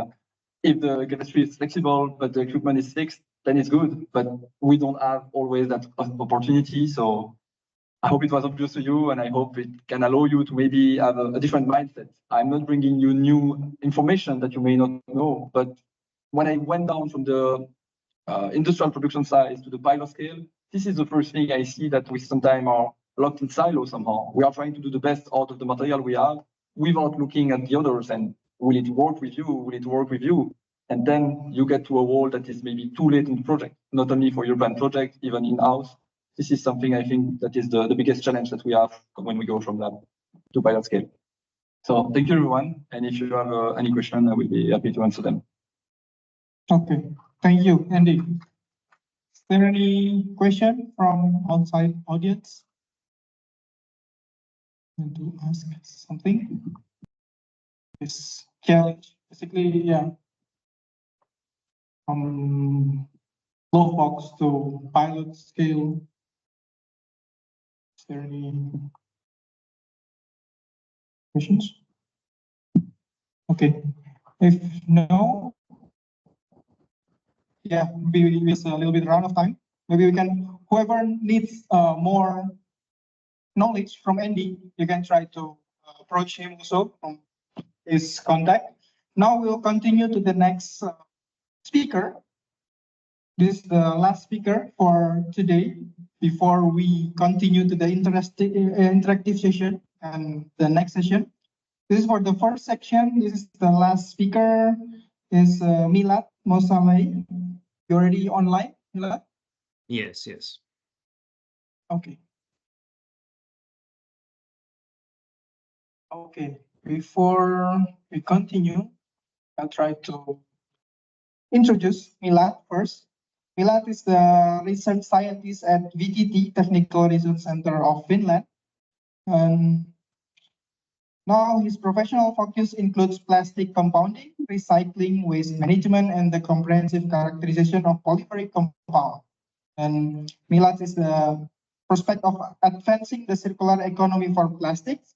And currently, he is involved in various projects, including SOLID, European project, where he investigates the dry extrusion of a blend consisting of cathode active materials, solid polymer electrolyte, and conducting additive, which is he will present to us today about the extrusion method. And yeah, I'll give the floor to Milad. I'll help you to operate the slide. Perfect, perfect. Thank you very much, Rahman Yika. Hello, everyone. Good afternoon. As Rahman Yika said, my name is Milad Mossalai, and I work as a research scientist at VTT Technical Research Center of Finland. I was thinking that it would be a good idea to briefly introduce my company at the beginning. So here it is. VTT was established in 1942, so over 80 years ago, with a mission to engage in technical research for the benefit of science and society. VTT is actually dedicated to research and development within different fields, including technology, science, and engineering. As you could see from the map, we have offices in different locations in Finland, and our headquarters is situated in Espoo. And I am from the Tampere office. We are a quite international organization with over 60 nationalities and around 2,300 employees. And the number of employees on the map is a little bit outdated, sorry for that. But yeah, this is just to give you some idea about the company. Our research includes a wide range of sectors from information technology and energy to sustainable development, health science, space industry, quantum development, transportation, healthcare, you name it.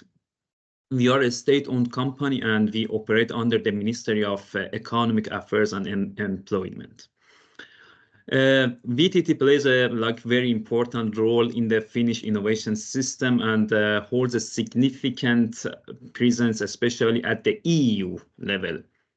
So as a major recipient of EU funding and strategic partners for universities, we extensively collaborate with institutions and industries, not only in Finland, but also on a global scale. Actually, 43% of our turnover comes from abroad. So next slide, please. Here is the agenda of the meeting for today. So I would briefly introduce the EU Solid project when I representing it today. So, and then I discuss about the motivation for dry extrusion and lab and pilot scale production, the technical challenges and consideration that we might get, and the safety consideration, which is really important for the dry extrusion. Next slide, please. Yes. SOLID stands for Sustainable Manufacturing and Optimized Material and Interfaces for Lithium Metal Batteries with Digital Quality Control. And the duration of the project is 48 months. On the right side, you can find the names of the consortium involved in the project. The consortium actually includes a group of research and industrial partners throughout the battery manufacturing value chain, starting from materials and ending to automotive industry, and of course supported by professional dissemination and exploitation experts. Additionally, I also included the project website, so if you are interested, I recommend you to visit the websites and become more familiar about the projects, the partner, goals, impact, etc., etc. So in here, the goal of SOLID is to establish a sustainable and cost-efficient pilot-scale manufacturing process for high energy density, safe, and easily recyclable solid-state lithium metal battery. Within the project, we aim to develop a scalable process for each of the cell layers and interlayers, and finally, demonstrating cell manufacturing and assembly at a pilot, even industrial scale. So briefly, the SOLID project will enable the design for a sustainable and solid-state battery factory for the future. The project is coordinated by VTT, and 3 offices in our organization located in Espoo, Oulu, and Tampere are involved in a project where I'm participating in work package 3. And the main objectives of this work packages are to define and upscale coating processes in terms of safety and sustainability of cathode, polymer electrolytes, and current collector. My focus is on the dry extrusion of cathode materials. The final selection of materials for cathode extrusion coating will be determined based on the cost, safety, upscaling potential, and functionality in coin cell. So about the motivation, dry extrusion of cathode materials for lithium batteries, it brings a couple of advantages.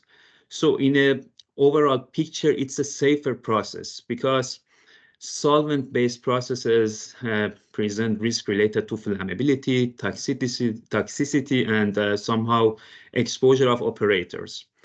While we are dealing with the dry extrusion, this process eliminates these risks and provide a safer working environment for employees. And of course, reducing the need for strict safety measures. It is also a more environmentally friendly process than traditional solvent-based processes because it reduces emissions of VOx or volatile organic compounds and other pollutants with solvent usage. This especially aligns with the sustainability goals that earlier I mentioned as one of the aims in the SOLID project. In dry extrusion processes, we somehow remove the need for expensive solvent for the process. So it somehow leads to reduce the overall manufacturing cost. And since it doesn't require solvents, there are savings in raw materials and waste disposal. And of course, no need for energy consuming for the drying steps. In my team, our main focus is on recycling of plastic materials and improving the quality of the recyclates. So basically, we use polymers as the major component and we optimize the process with different additives.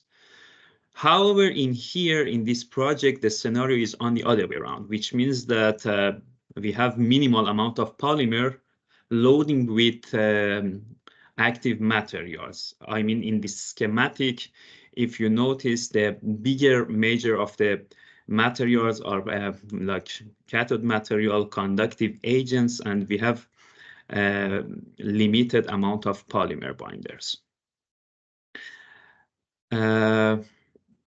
Next slide, please.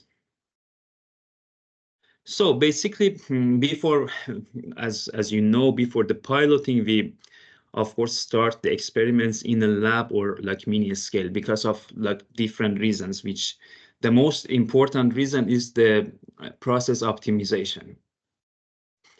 I mean that in mini scale trials, we have the chance to optimize the process parameters such as like temperature, pressure, mixing times, and materials ratio on a smaller scale, which can quickly repeat and fine-tune, the process to find the optimal performance and efficiency.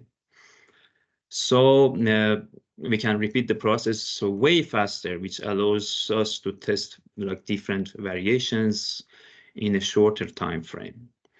And of course, it is very friendly with resource efficiency because conducting trials at a smaller scale requires like less material, energy, equipment compared to the piloting or like industrial scale.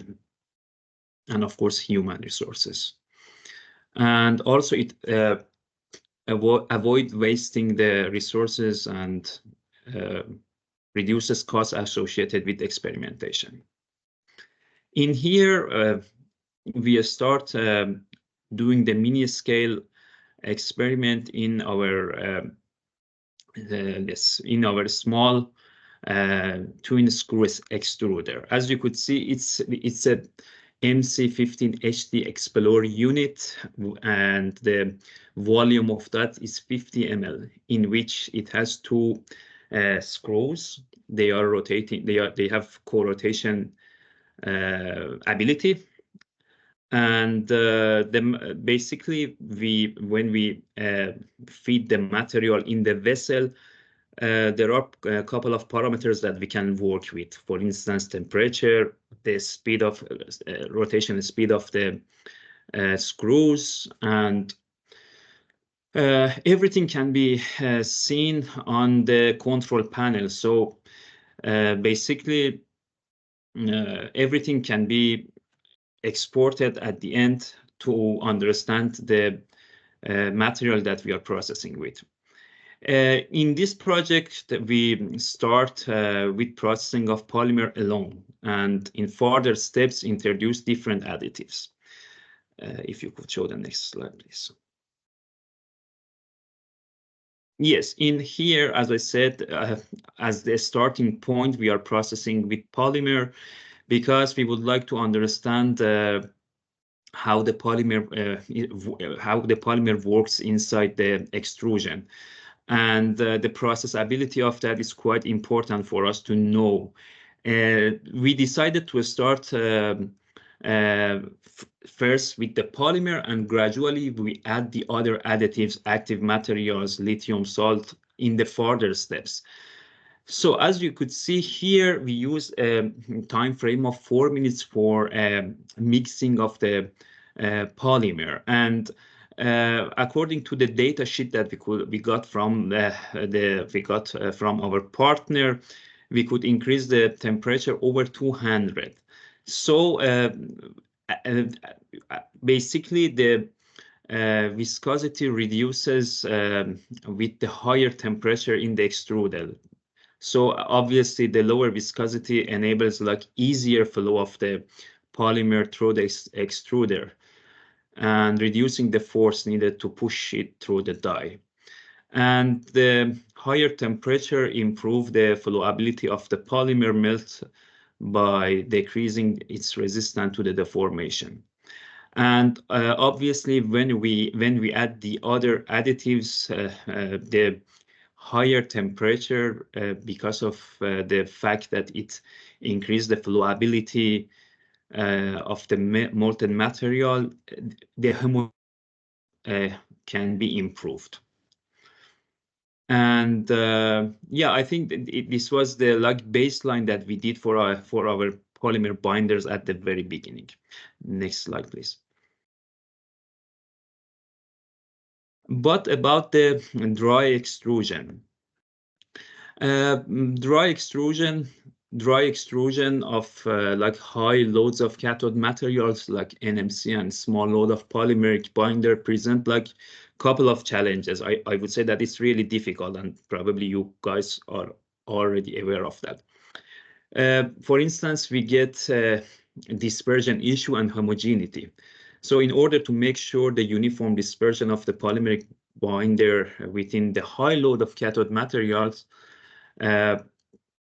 it's quite difficult, especially when we are not using solvent. Without solvent, like the homogeneity becomes really challenging. And achieving true mixing of cathode material and binders is essential for like uniform distribution and maximum electrode performance. But efficient mixing becomes more challenging with increasing material loss due to the risk of like agglomeration inside the vessel. And enough binding of the active cathode materials to the current collector by polymeric binder is really crucial. Potentially, if it's not enough, it's leading to poor like electrode integrity and reduced battery performance. And like if you go to the next slide. Yeah, here is I included 2 pictures in here. You could see that after we mix the material, so basically we pre-mix the material and use the high-speed mixer when they are dry already before feeding them in the extrusion. There are like I try to bring the example of 2 issues that we get.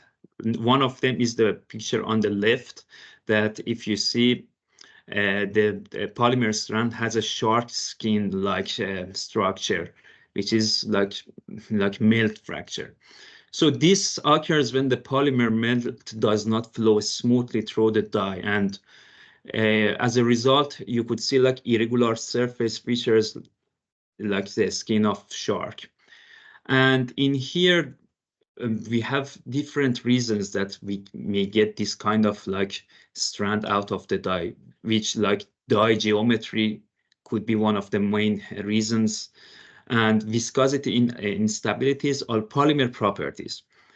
Among those reasons, I mean that if the die doesn't have a like sharp edge and it's somehow damaged, you could get this. Or if the viscosity through the vessel is not homogeneous when the material is coming out of the die, again, we get this. And last but not least, on this case, about the polymer properties, how polymer is able to properly mix the additive inside. And like on the right side, you could see that the polymer and the other additives have like phase separation. Here the mixing is quite poor, and the material was not able to let's say integrate inside the polymeric binder properly. There are different solutions to avoid these kind of issues. First of all, I need to mention that everything that I'm explaining here is in the mini scale or lab scale like phase.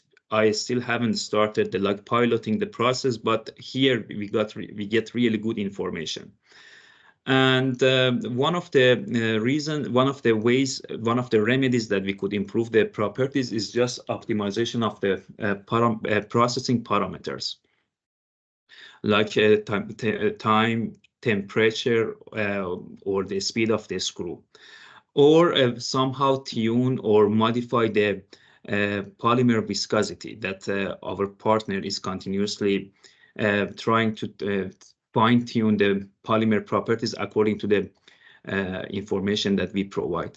And other like solutions are still available, like using dispersion agent to somehow reduce the interfacial tension between the polymer matrix. Of course, how these dispersion agents can affect the electrochemistry properties of the battery, we still don't know, but this is one of the solutions that we already checked, and we understood that it really improves the like homogeneity and dispersion of the additives inside the matrix. And basically, basically what we understood from here, when we have high load of cathode materials, it is better that first we feed the polymer inside the vessel in a way that it starts melting and wetting happens in the extrusion, and gradually, really very gradually, adding other additives to mix and dispersion of them inside the polymer. Next slide, please. Yes, so for the after extruding of the polymer alone, so it was time to add other additive like cathode and conductive materials plus lithium salt. So basically, all the challenges that I already explained in previous slide, we got here, plus the challenges that come because of the lithium salt. So lithium salt has very hygroscopic nature, and it means that rapidly absorbs moisture from the environment. Moisture can affect the like rheological properties of the mixture, and it leads to like changes in viscosity and flow behavior. It can also cause agglomeration of the powder particles, which leads in poor electrode quality and performance. And also lithium salt can react chemically with other components in the electrode formulation. So as the polymeric binder or conductive additive as the polymeric binder or conductive additives are mixed with lithium salt, it's possible that they somehow they show some irregular properties than expected. And of course, when we add the lithium salt, we can increase the temperature too much, because for polymer, it does not bring too much problem according to the like data sheet that we get from the polymer. We understand that, okay, we can increase the temperature even 220, 230, but without degrading that. But the lithium salt, the type of lithium salt that we get, if we increase the temperature like over 140, 40 or 50, we immediately know that the salt will be degraded. Therefore, we here somehow we can use the temperature as a remedy and to improve the homogeneity or to improve the flow behavior of the molten material. And of course, one of the most important issue that here we have with lithium salt is the safety issues. If you check the safety data sheet of the lithium salts, they are often, you would often see that they are really toxic, and the handling and processing of them needs to be done in really high care. So basically, we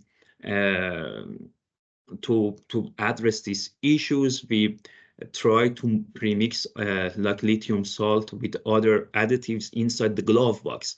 And when we are moving them out of the glove box, basically we don't have our mini compounder inside the glove box. So it's in like normal room temperature. One of the solutions that we try to do is to minimize the exposure of the lithium salt in the compound in the environmental condition. So we try to take it out in like vacuum bags and just do the processing before the extrusion. At the end, on this photo, you could see like mini injection pieces with all those components.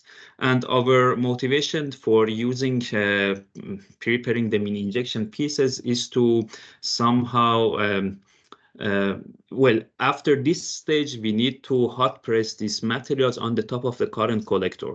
And we understood that if we make it like mini injection pieces, we can produce more uniform film after the hot pressing stage on the top of the current collector. Next slide, please.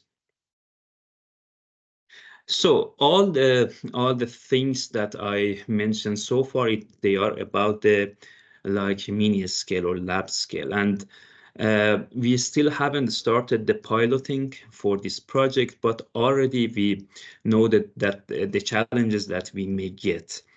So basically, when we are going from mini scale to pilot, we need to first mix the material in a twin screw extruder. And after that, we get the material in the form of rock granules or paste, where we need to feed them in the single screw extruder for pressurizing the material out of the die. And then the material goes on the on top of the current collector and passing by these rolls. So first we need to unroll the current collector, add the material, try to reach to the desired thickness, and then roll them back. And in here, the most important consideration is the safety, because when we are doing this piloting scale, basically we work somewhere that other workers are there, so we need to inform them well in advance to avoid getting close to the process. However, the operators themselves always wear like motorized masks to somehow reduce the exposure and inhalation of the toxic fume. And of course, I need to mention that the proper mixing and like the thickness that we are looking for are some challenges parts that I believe that in piloting scale, we should somehow solve the issues. Yes, as I mentioned, so far we have done stuff in the mini scale. We could get good results, and we are looking forward to do the process in larger scale. I know that you guys probably are waiting for your coffee, so I'm not interrupting your time anymore. If you have any question, please feel free to ask.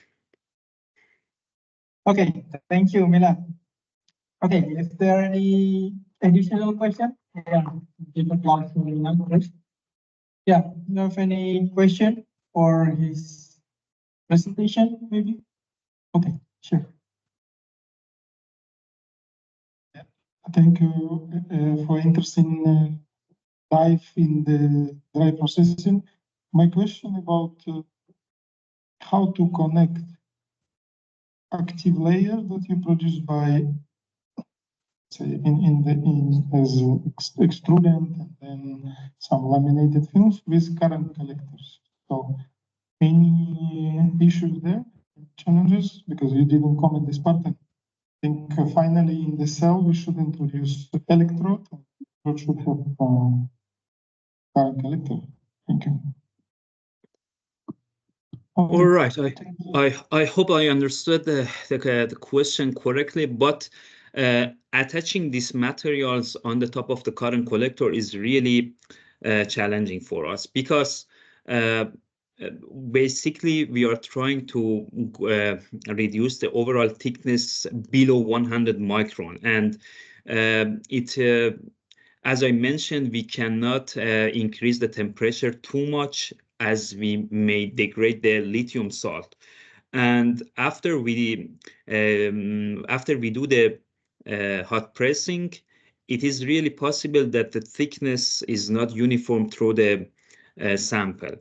The way that we do is that first we need to make a thin film, I mean as thin as possible film by these mini injection pieces, in which we use like Teflon on Kapton protective layer, and we make like a sandwich structure in a way that we have these materials between these films, and in the first run we try to make them as flat as possible, and then we detach the material and place them on the top of the current collector, and then we protect it with the either Kapton or Teflon film and go for the secondary hot pressing process, and then we cool down the pressing elements and take the sample.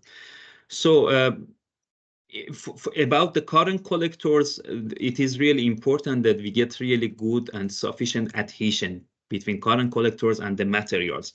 And our partners, Armor, in the project provides different like primers, and so far, according to the testings that they have done, we understood that some of the primers are really improving the adhesion between the different layers. Yeah. Okay. Thank you, Milan. Okay, everyone, if there is any other question for this section, for the first section. Okay, if no, we can end for the first session of today's hybrid event. Then, yeah, for on-site, of course, you can go for the coffee break, actually, for 15 minutes. And for the online, yeah, you can prepare your coffee by yourself, and we can come back after 15 minutes. Okay. Thank you. Thank you, Milan.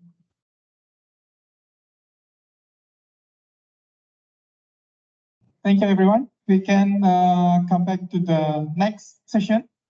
For the second section, it will be interactive session.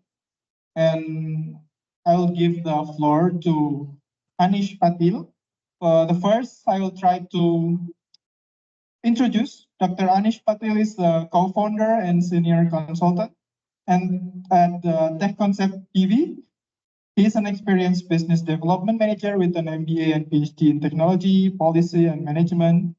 And over the last 10 years, he has set up and participated in multiple successful European consortium-based projects in the field of energy and transport. And yeah, now His task is the follow Euro project.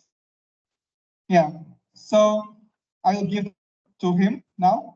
Let's give applause to Nish Patil. Thanks. So good afternoon, everyone. The online people can also hear me. Yeah, okay, good, because we are shifting the computers here. Sure, So, good. So welcome to the interactive session. I think so far you have been listening to a lot of talks, but in this session, I won't be talking. I think the main thing here is to at least pick your brains and see how we can, get some inputs about, the European landscape in terms of, thank you.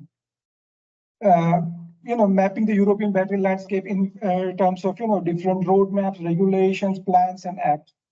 I think if you look at the European roadmaps and regulations over the last 1 year, a lot of new things have happened. So, there is the Green Deal Industrial Plan.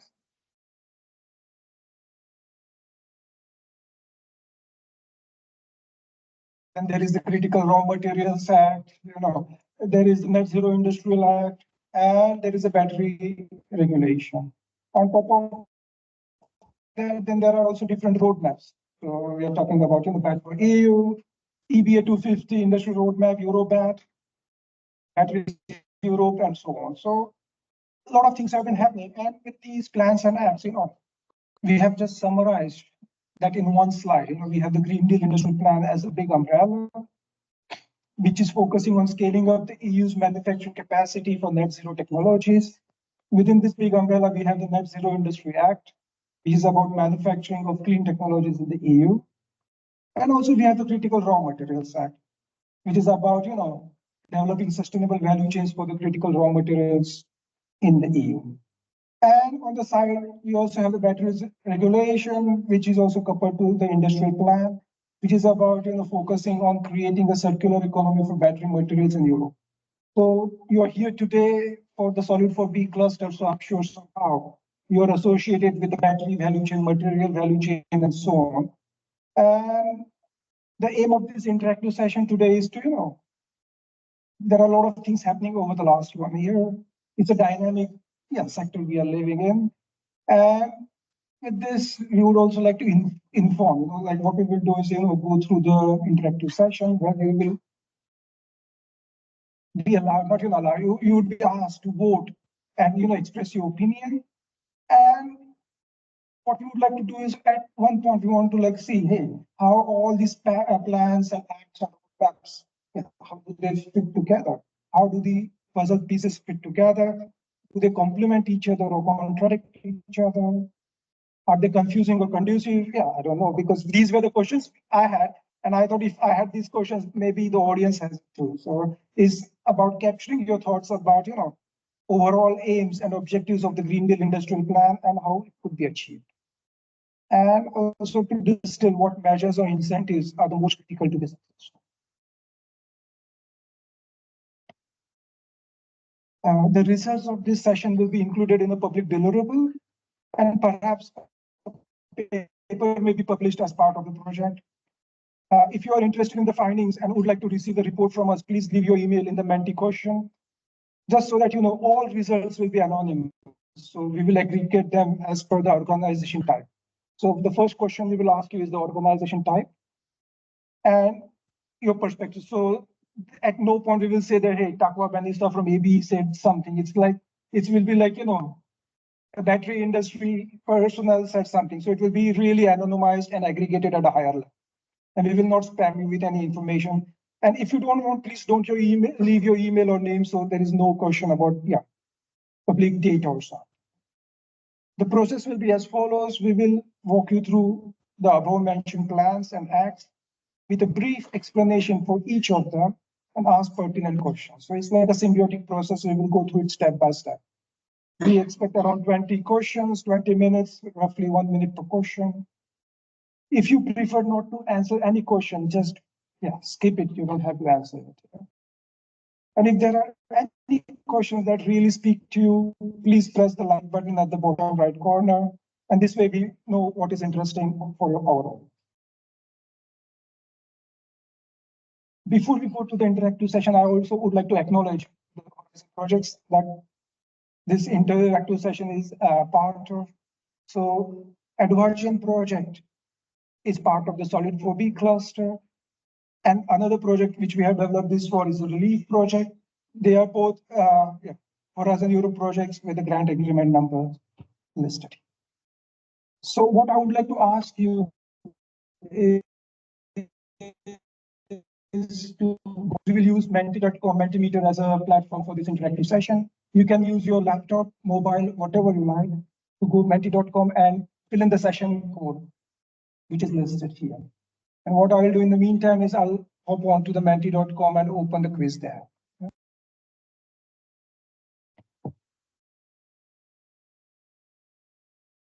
If anybody wants it, we have a QR code, but if you go to Menti.com and if you put the code at the top 21049362, you'll be able to enter it.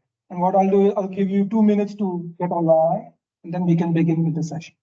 If there are any questions, let me know, please.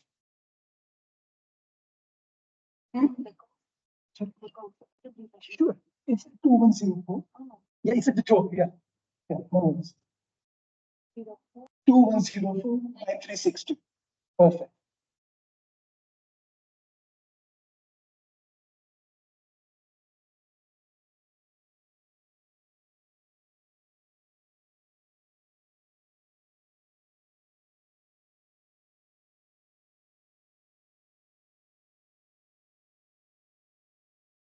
Can everyone log in? If there are any questions, let me know.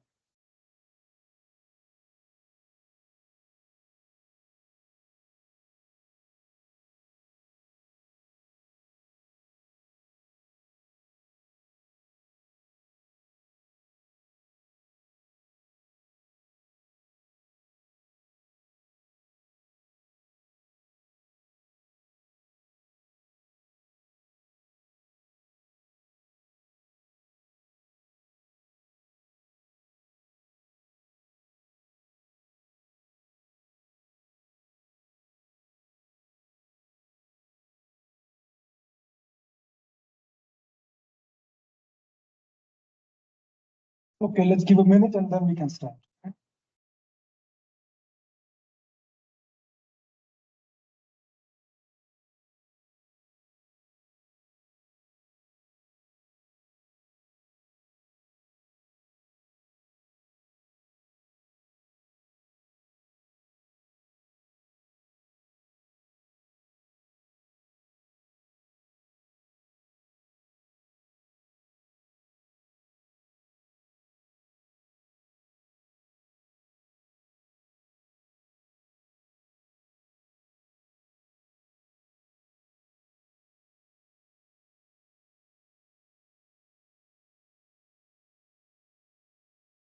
From here, so you don't use the data. No, because the data is here. Yes.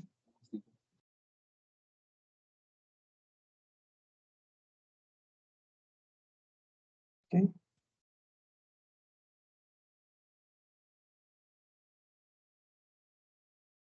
Okay, I think, yeah, I see 13 people have joined. I was expecting more, but we will see. I think maybe they have joined. So the first question, as I mentioned, is about how would you define the organization you work for? Of course, giving the wide variety of audience here members here, it's very difficult to pinpoint exact industry. So please select the closest to you at this point that you associate with.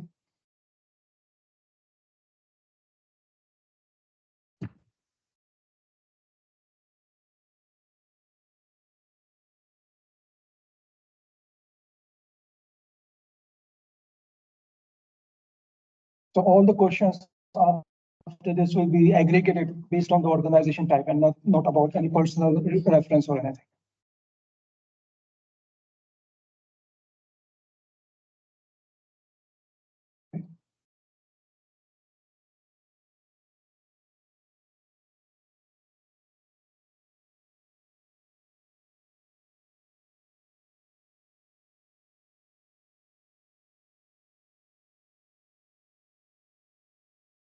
Good. Okay, so now we have at least sorted out what type of organizations are present in the audience. Let's move ahead. In the introduction, I mentioned, the Green Deal Industrial Plan as an umbrella plan for the EU Green Deal industry. And within this, there are four main pillars. One is conducive regulation. Second is funding and state aid. As you know, Solid 4B cluster is also, representing Horizon Europe, so it's also with the state aid. So also that's quite important here. And the third pillar is the skills development. This is quite important, the human resources. If you want to build a factory or research or anything, human resources are important. And the fourth is open and fair trade. Based on this introductory slide, we would like to ask you a couple of questions. If you look at the four pillars, based on what we have discussed on, for your organization or for you personally, is how do you rank these four pillars? What are in order of relevance? How do you rank them? You can shift them around. So, what is the most important for your organization?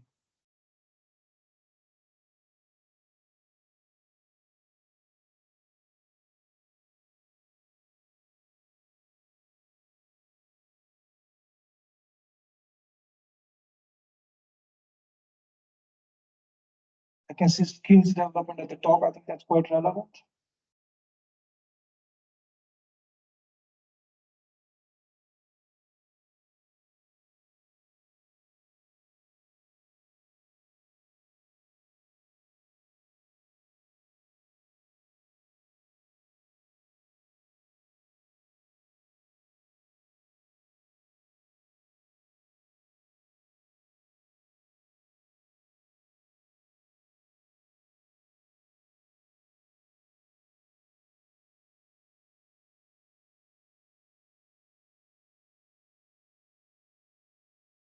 Okay. Moving ahead slowly then.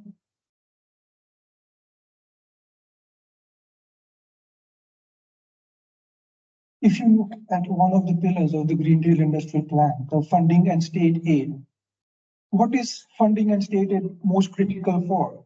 If you look at research and innovation at TRL 2 to 5 projects, upscaling and piloting projects, or bringing innovation to market, commercialization stage, or for all stages.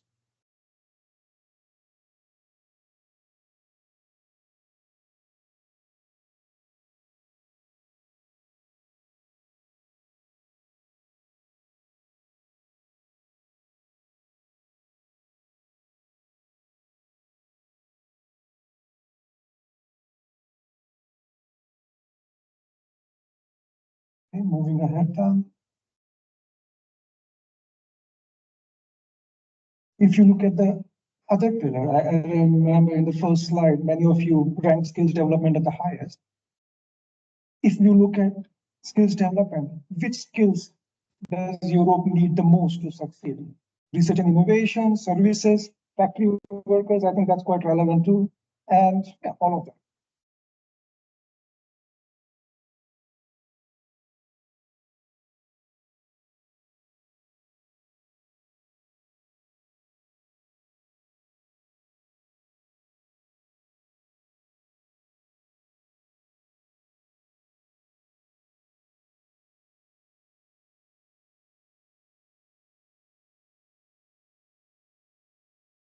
Let's move to the conducive regulation part of the Green Deal Industrial Plan. The Green Deal Industrial Plan has resulted into various subsets, the Net Zero Industrial, the Critical Raw Materials Act, battery regulation, and so on. How do you perceive such regulatory environment? Is it clear and conducive, muddled and confusing, a bit of both? You don't know.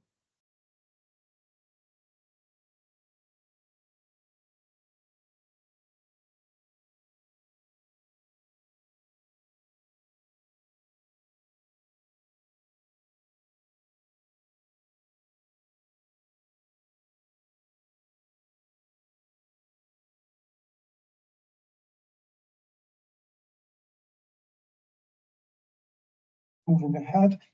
I think now let's move to the subset of the Green Deal Industrial Plan. It's the Net Zero Industrial Act.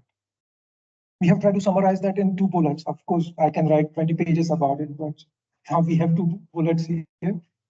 I think the regulation will, it's about attracting investments for net zero industrial projects in Europe. That's one pillar. And the second pillar is about scaling up of clean technology manufacturing in the EU. So based on this introduction, let's try to see what questions we can address. So this is, if I look at the net zero technologies, the left side has, I don't know if you can see the screen. Okay. Yeah, so the left side has, the targets, the EU ambition for net zero technologies, which has been taken from the plan itself. And the target is that the legislation will help scale up net zero technology manufacturing in the EU to provide at least 40% of the EU's annual deployment needs for strategic net zero technologies by 2030. Do you think this target is achievable?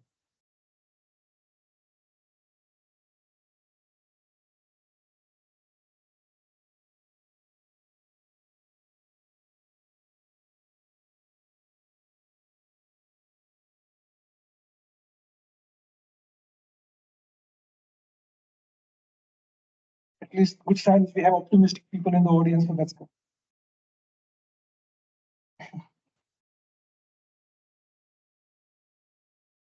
Sorry, I can't hear you.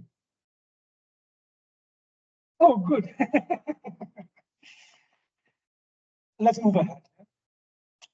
To stimulate investment in the net zero technologies, how would you rank the following measures in order of relevance?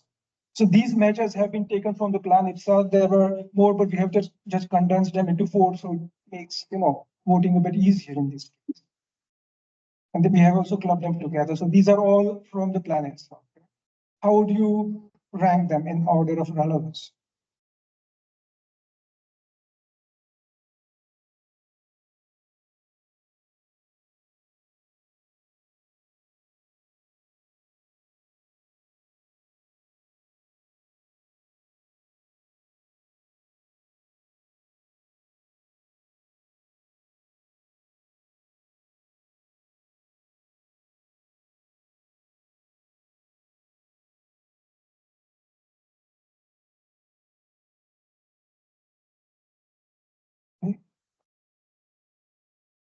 Let's move to the next subset of the Green Deal Industrial Plan.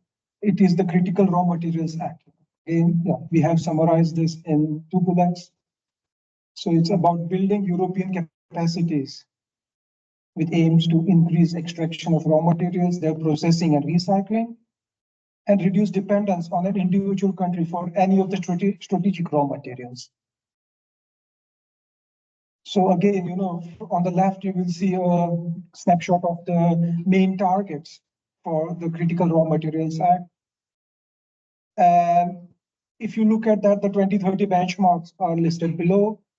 10% of EU's annual consumption for extraction by 2030, at least 40% of the EU's annual consumption for processing, and at least 15% of the EU's annual consumption for recycling. So these are the benchmarks for 2030. Do you think these targets are achievable? I think now our optimism is dwindling somehow. Takwai, are you one of the yes? Okay.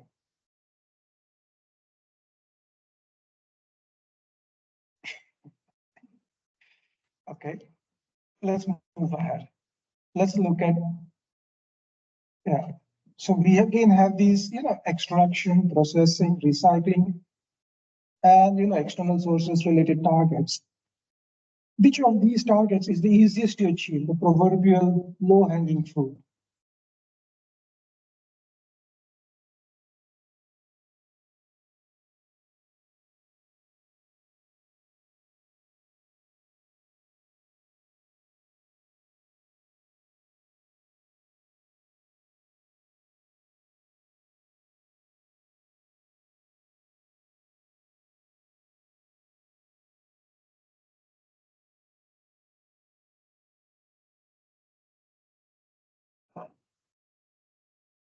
Okay.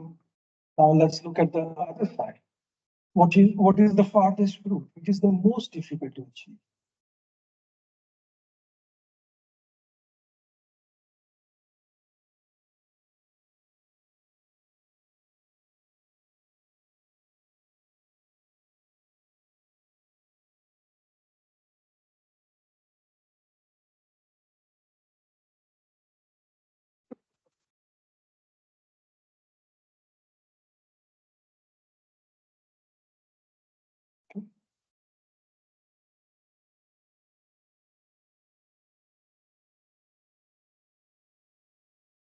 Now take a look at the extraction part, which is about 10% of the EU's annual consumption for extraction should be coming from EU. So EU really has to start mining and so on.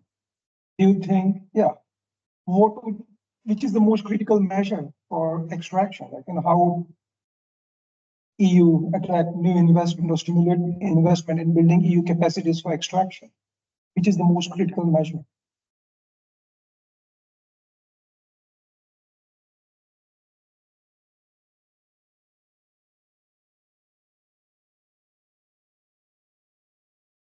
I'm surprised nobody's saying skills, but I think that also needs a lot of new skills here. Okay.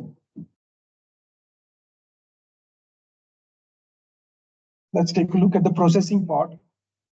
40% of the EU's annual consumption, 40% by 2030. What is the most critical measure for this?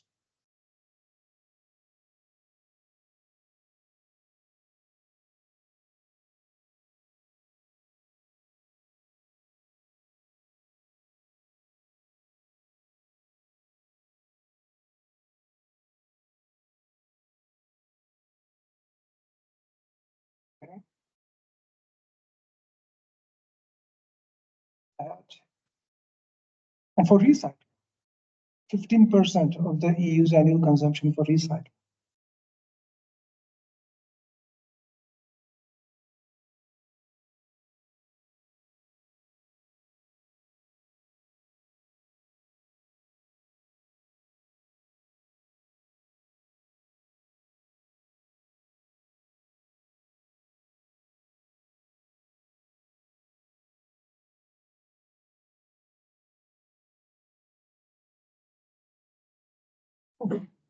Okay, I think.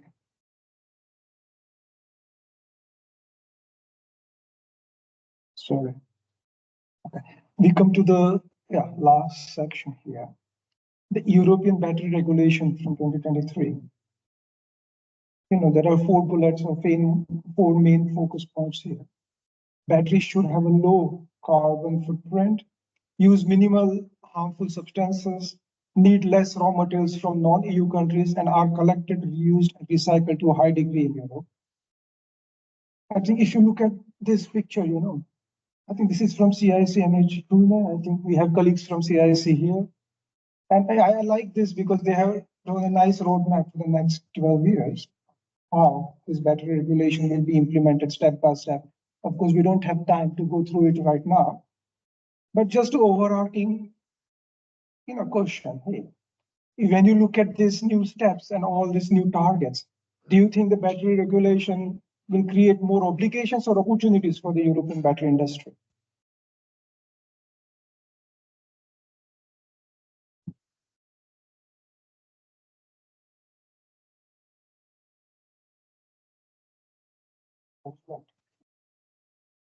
I think also, many people talk when they talk about battery regulation, they also talk about the battery passport. I think that's quite relevant, Also, not just from data management perspective, but also if you look at recycling and a lot of SL level information, pack level information, it's all great to have that history of what we're looking at.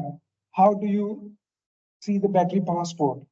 Will it help in the help in achieving the objectives of the battery regulation, Green Deal Industrial Plan? We have overwhelming yes, so that's a good one. Oh, somebody's on the don't know side. Well, I think that's it.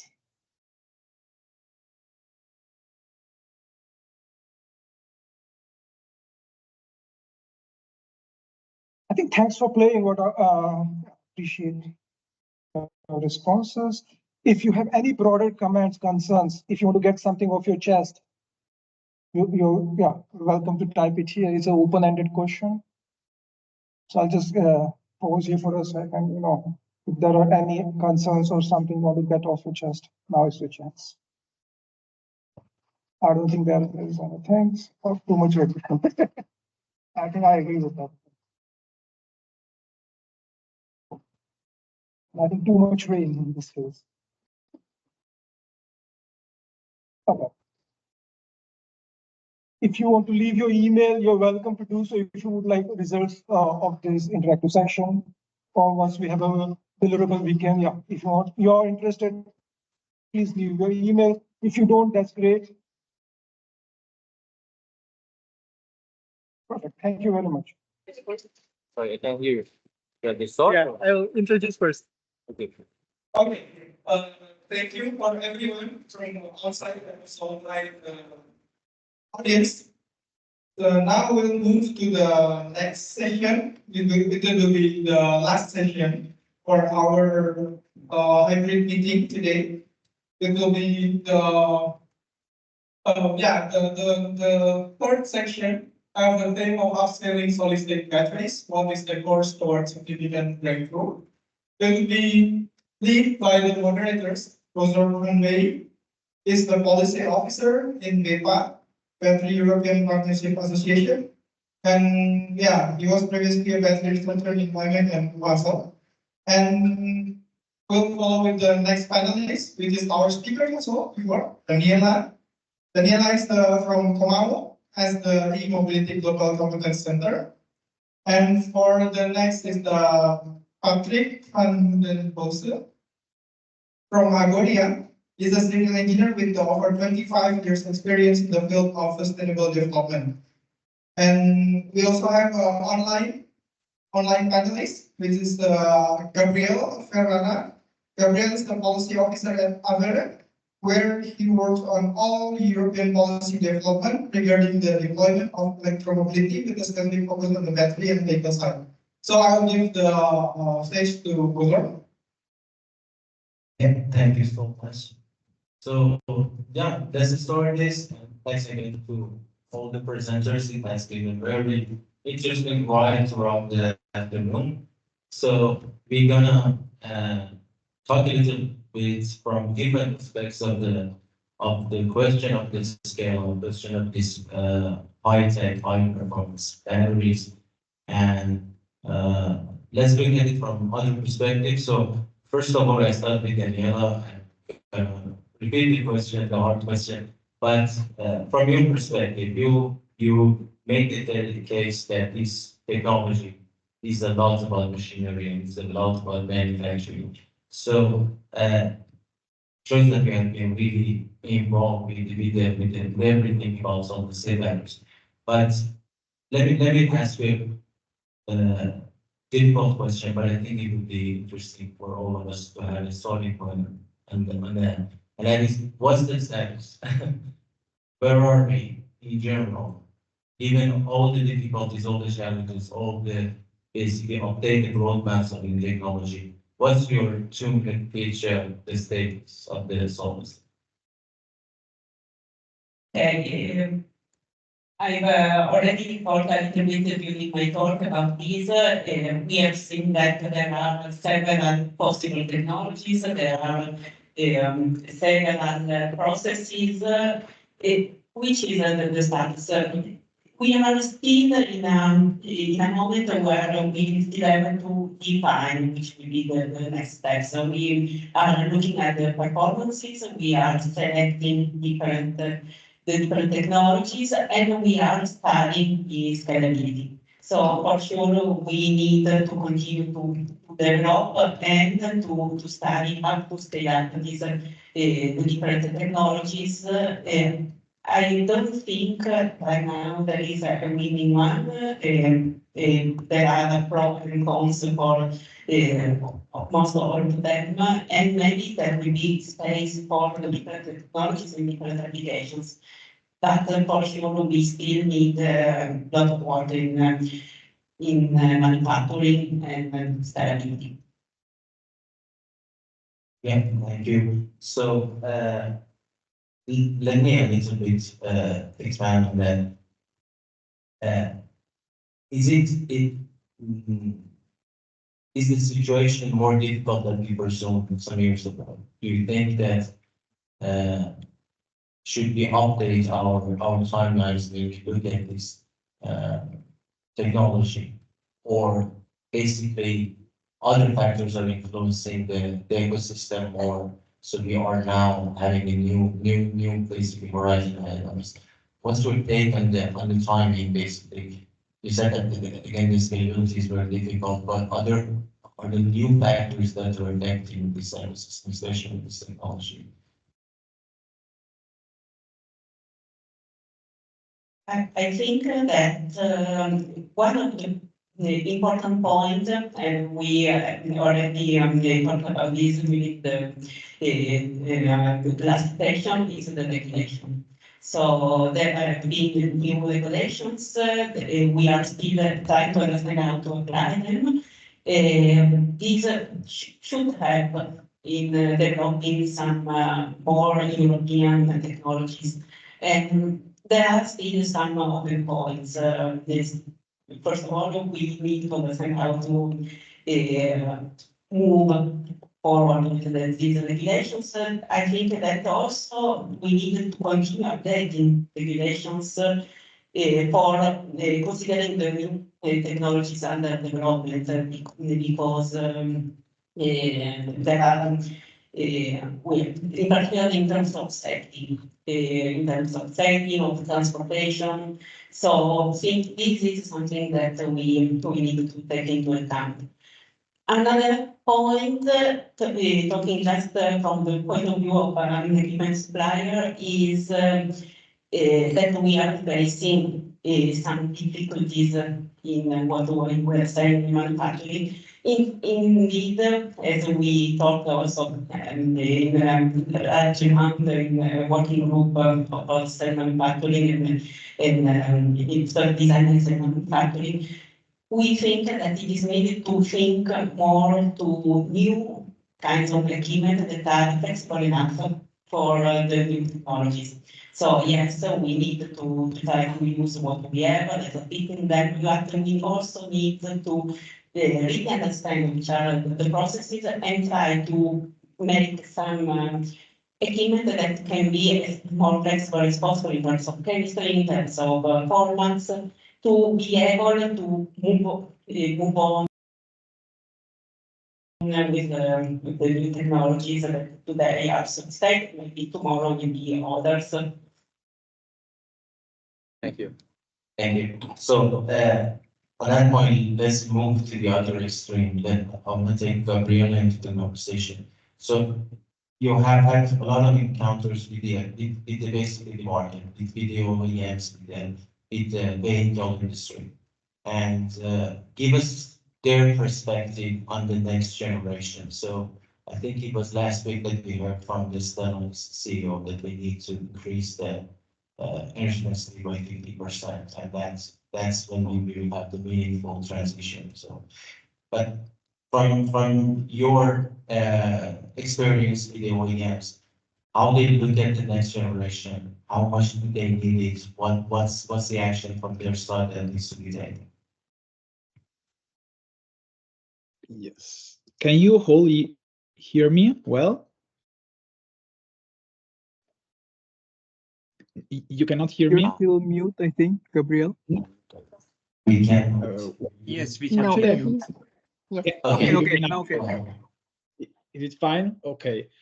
Well, of course, when it comes to the OEMs, one of the main challenges for solid-state batteries will be to bring production costs down. Of course, in time to accelerate the global rollout of EVs. No, so of course, economies of scale should help in this respect. What's important for Avere as a European organization, of course, is to make this happen. Also, because otherwise the risk would be to to have solid state batteries only for limited, essentially luxury trucks or cars, and of course it's something that we need to avoid.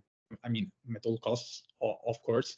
So on these, the main challenges would be, I would say, of course, the availability of raw materials, but also some logistical challenges relating to transportation, storage, and distribution, and also the possibility, the ability to maintain, let's say, product quality while increasing the production capacity.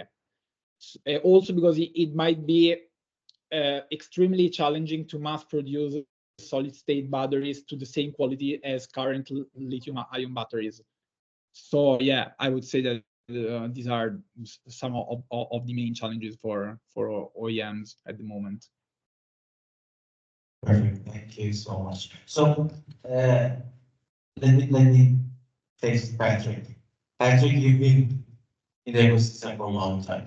So let me ask you the even more difficult question. So as you saw the presentations, as you saw the findings of the project, this is a very high risk technology. This is a very high risk process of development. How can we de-risk that? How can you be instrumental in the indicator in the important project of following 50% cultural participation in that? So do we need the public side to really roll this in? So how do you see that? This kind of high potential technologies, but again, very challenging in the meantime. How we should get it from the. I can answer the question quite easily. Walk the talk. Why I'm saying this? In the interactive session, we saw pieces of the critical materials series with benchmarks are not objectives, are benchmarks. By 2030, to translate that, 2030 is less than 1,000 days from now. 1,000 days. In material production, we need to open in Europe. I hope you're all seated. 10 lines by 2030, 15 projects in refining capacity, and 15 projects in recycling to achieve that. The last line in Europe was opened 15 years ago, and the average time frame for the permit is 15 years. So forget about that. If the Commission wants to have ambitious targets, it's the same in the zero industry. And for batteries, if you look to the position of Europe in the global battery production for electric vehicles, we are far behind. So it's a huge challenge. And if I'm then translating that or looking into other areas,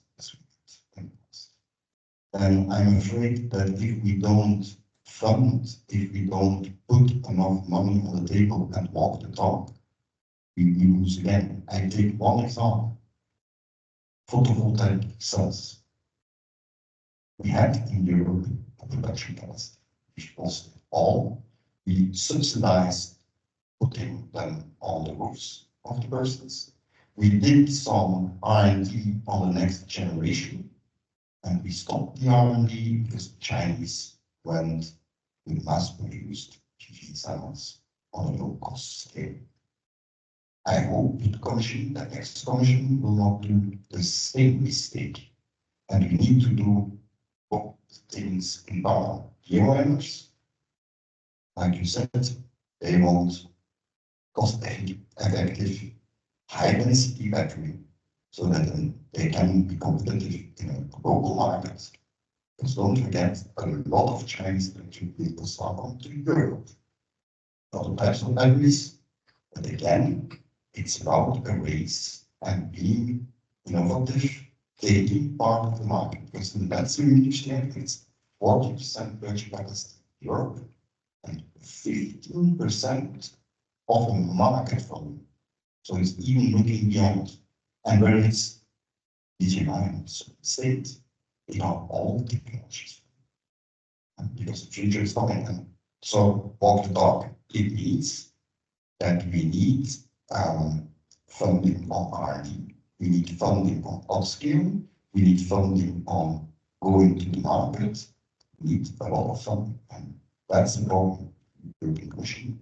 Until now, has not foreseen funding for full-scale rollout. We'll probably look into the R&D agenda in certain budgets to reallocate the funding available. Because the member states level, it's only the member states that put money on the table. So for me, it's these guys walk the talk, and that's the message I would give to the Commission. So let's assume that we have the money, okay? But usually it's not enough, you know. So if there is money, usually it's not going to cover everything. How would you look at the priorities of business? So you have an incumbent technology, you need material sources. The transition will happen at some point to the EVs, to the net zero.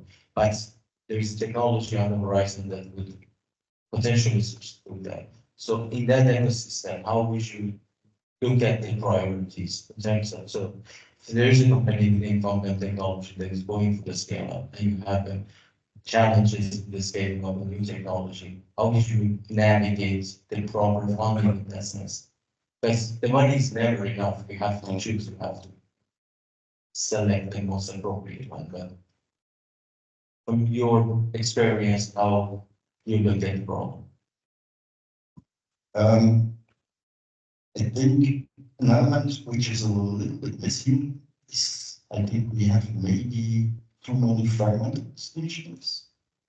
Let's take another industry sector, which is well known in the Flemish region. EMEC, we are doing also stuff in batteries. In Europe, we don't have microchip production, but we have R&D on microchips on scale. By putting resources together, by creating top-notch research and development. And in materials, it's much easier, I think. There's a lot of R&D going on, but not in machines for producing. There is bottleneck. Except if I take back the microchips, we have in the Netherlands a company who's world supplier of machine equipment for clean rooms for producing microchips. We could generate the same thing if we plan the space well. I think the bits and pieces are there, but it's fragmented, I think.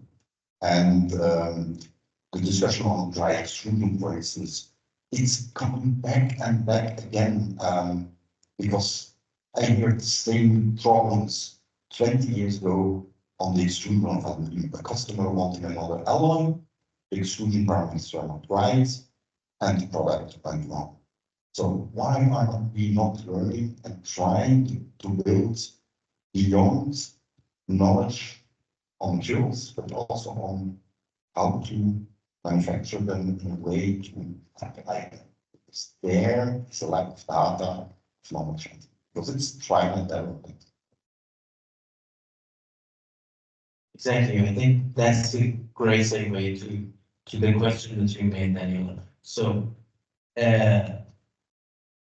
you mentioned using the technology in other industries. You mentioned that the adoption basically. You talked about what are new processes, what are the old ones. Do you think there should be a conscious development in the community about what are the main driving force of any technologies? So I think your point was you don't develop the material and there is no machinery to make it. That would be very challenging. You have to make sure that there comes with a lot of troubles with any kind of new processes. And how would you think about that fragmentation? How would you think about that adaptation? How would you think of basically spreading the word that there are the limiting factors, the constraining elements within a new technology are more serious than people would think.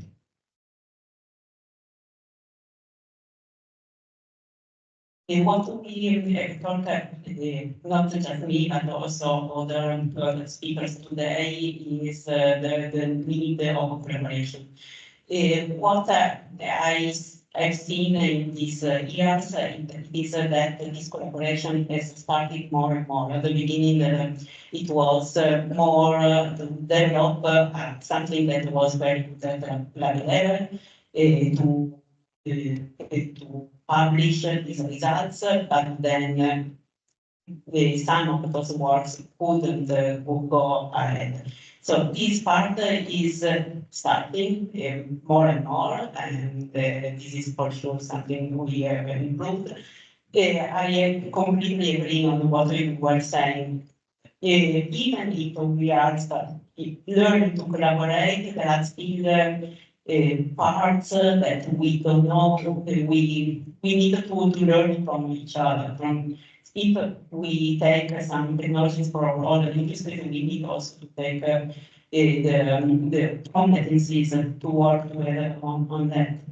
And we need a lot of training. We need to do training on all the aspects because of the supply chain needs engineering resources from the material science, from the mechanical, electric, mechatronics, digitalization, informatics.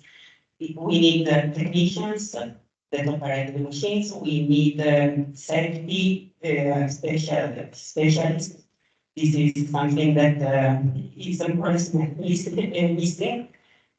So these are, I don't know if I have to your question. No, that was perfect. So, but at the end of the day, we need some measures that incentivize that. So let me go to Gabriel to ask, what's your opinion on the proper policies that make all this happen?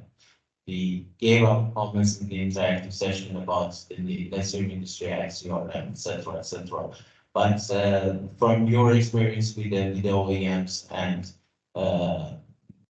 being in the Brussels policy community, what do you see are the most proper tools from the political point of view to make this transition faster? Yes. Can you hear me? Yeah. Okay, great. I mean, first of all, I would say that, for example, the targets on recycling established in the Critical Raw Materials Act are quite important, as well as all the due diligence requirements also, especially those set in the batteries regulation. I mean, leaving that aside, I would say that something that we advocate for is, let's say, something also based on the model of the hydrogen bank. So a public support of like similar to that. So also potentially establishing a sort of a short-term bank, and also and then afterwards a long-term one. So this would also help, let's say, de-risk investments from political and market uncertainties, and also to leverage private sector investments, and of course it will also increase confidence among investors for these for this market segments. Something else I would mention is also the need to go beyond the model set by the important projects of common European interest. So we would suggest implementing more of an output-based approach instead of a project-based one. And in addition, I mean, that's not like proper policy, but I mean, what we have seen in the past few years also, and it's also been highlighted by the European Court of Auditors last year, is that currently the Commission lacks a process for consolidating all the different, let's say, funding streams, and they also lack a clear overview of their magnitude. So that's something that yeah, absolutely needs to be addressed. And also the system as currently fails to collect up-to-date and comprehensive data when it comes to the battery industry. So I would say that this should be another focus area for the Commission in the future. Yeah, thank you so much. Any concluding remarks on that? Actually, Daniel, what I got from our conversation is that support should be there, funding should be there. There must be patience accompanying that funding. There must be persistence accompanying that. And the collaboration and the adaptation is still a challenge. It must be still adoption and filling the gap of fragmentations between the industries, between the other people that have already done that.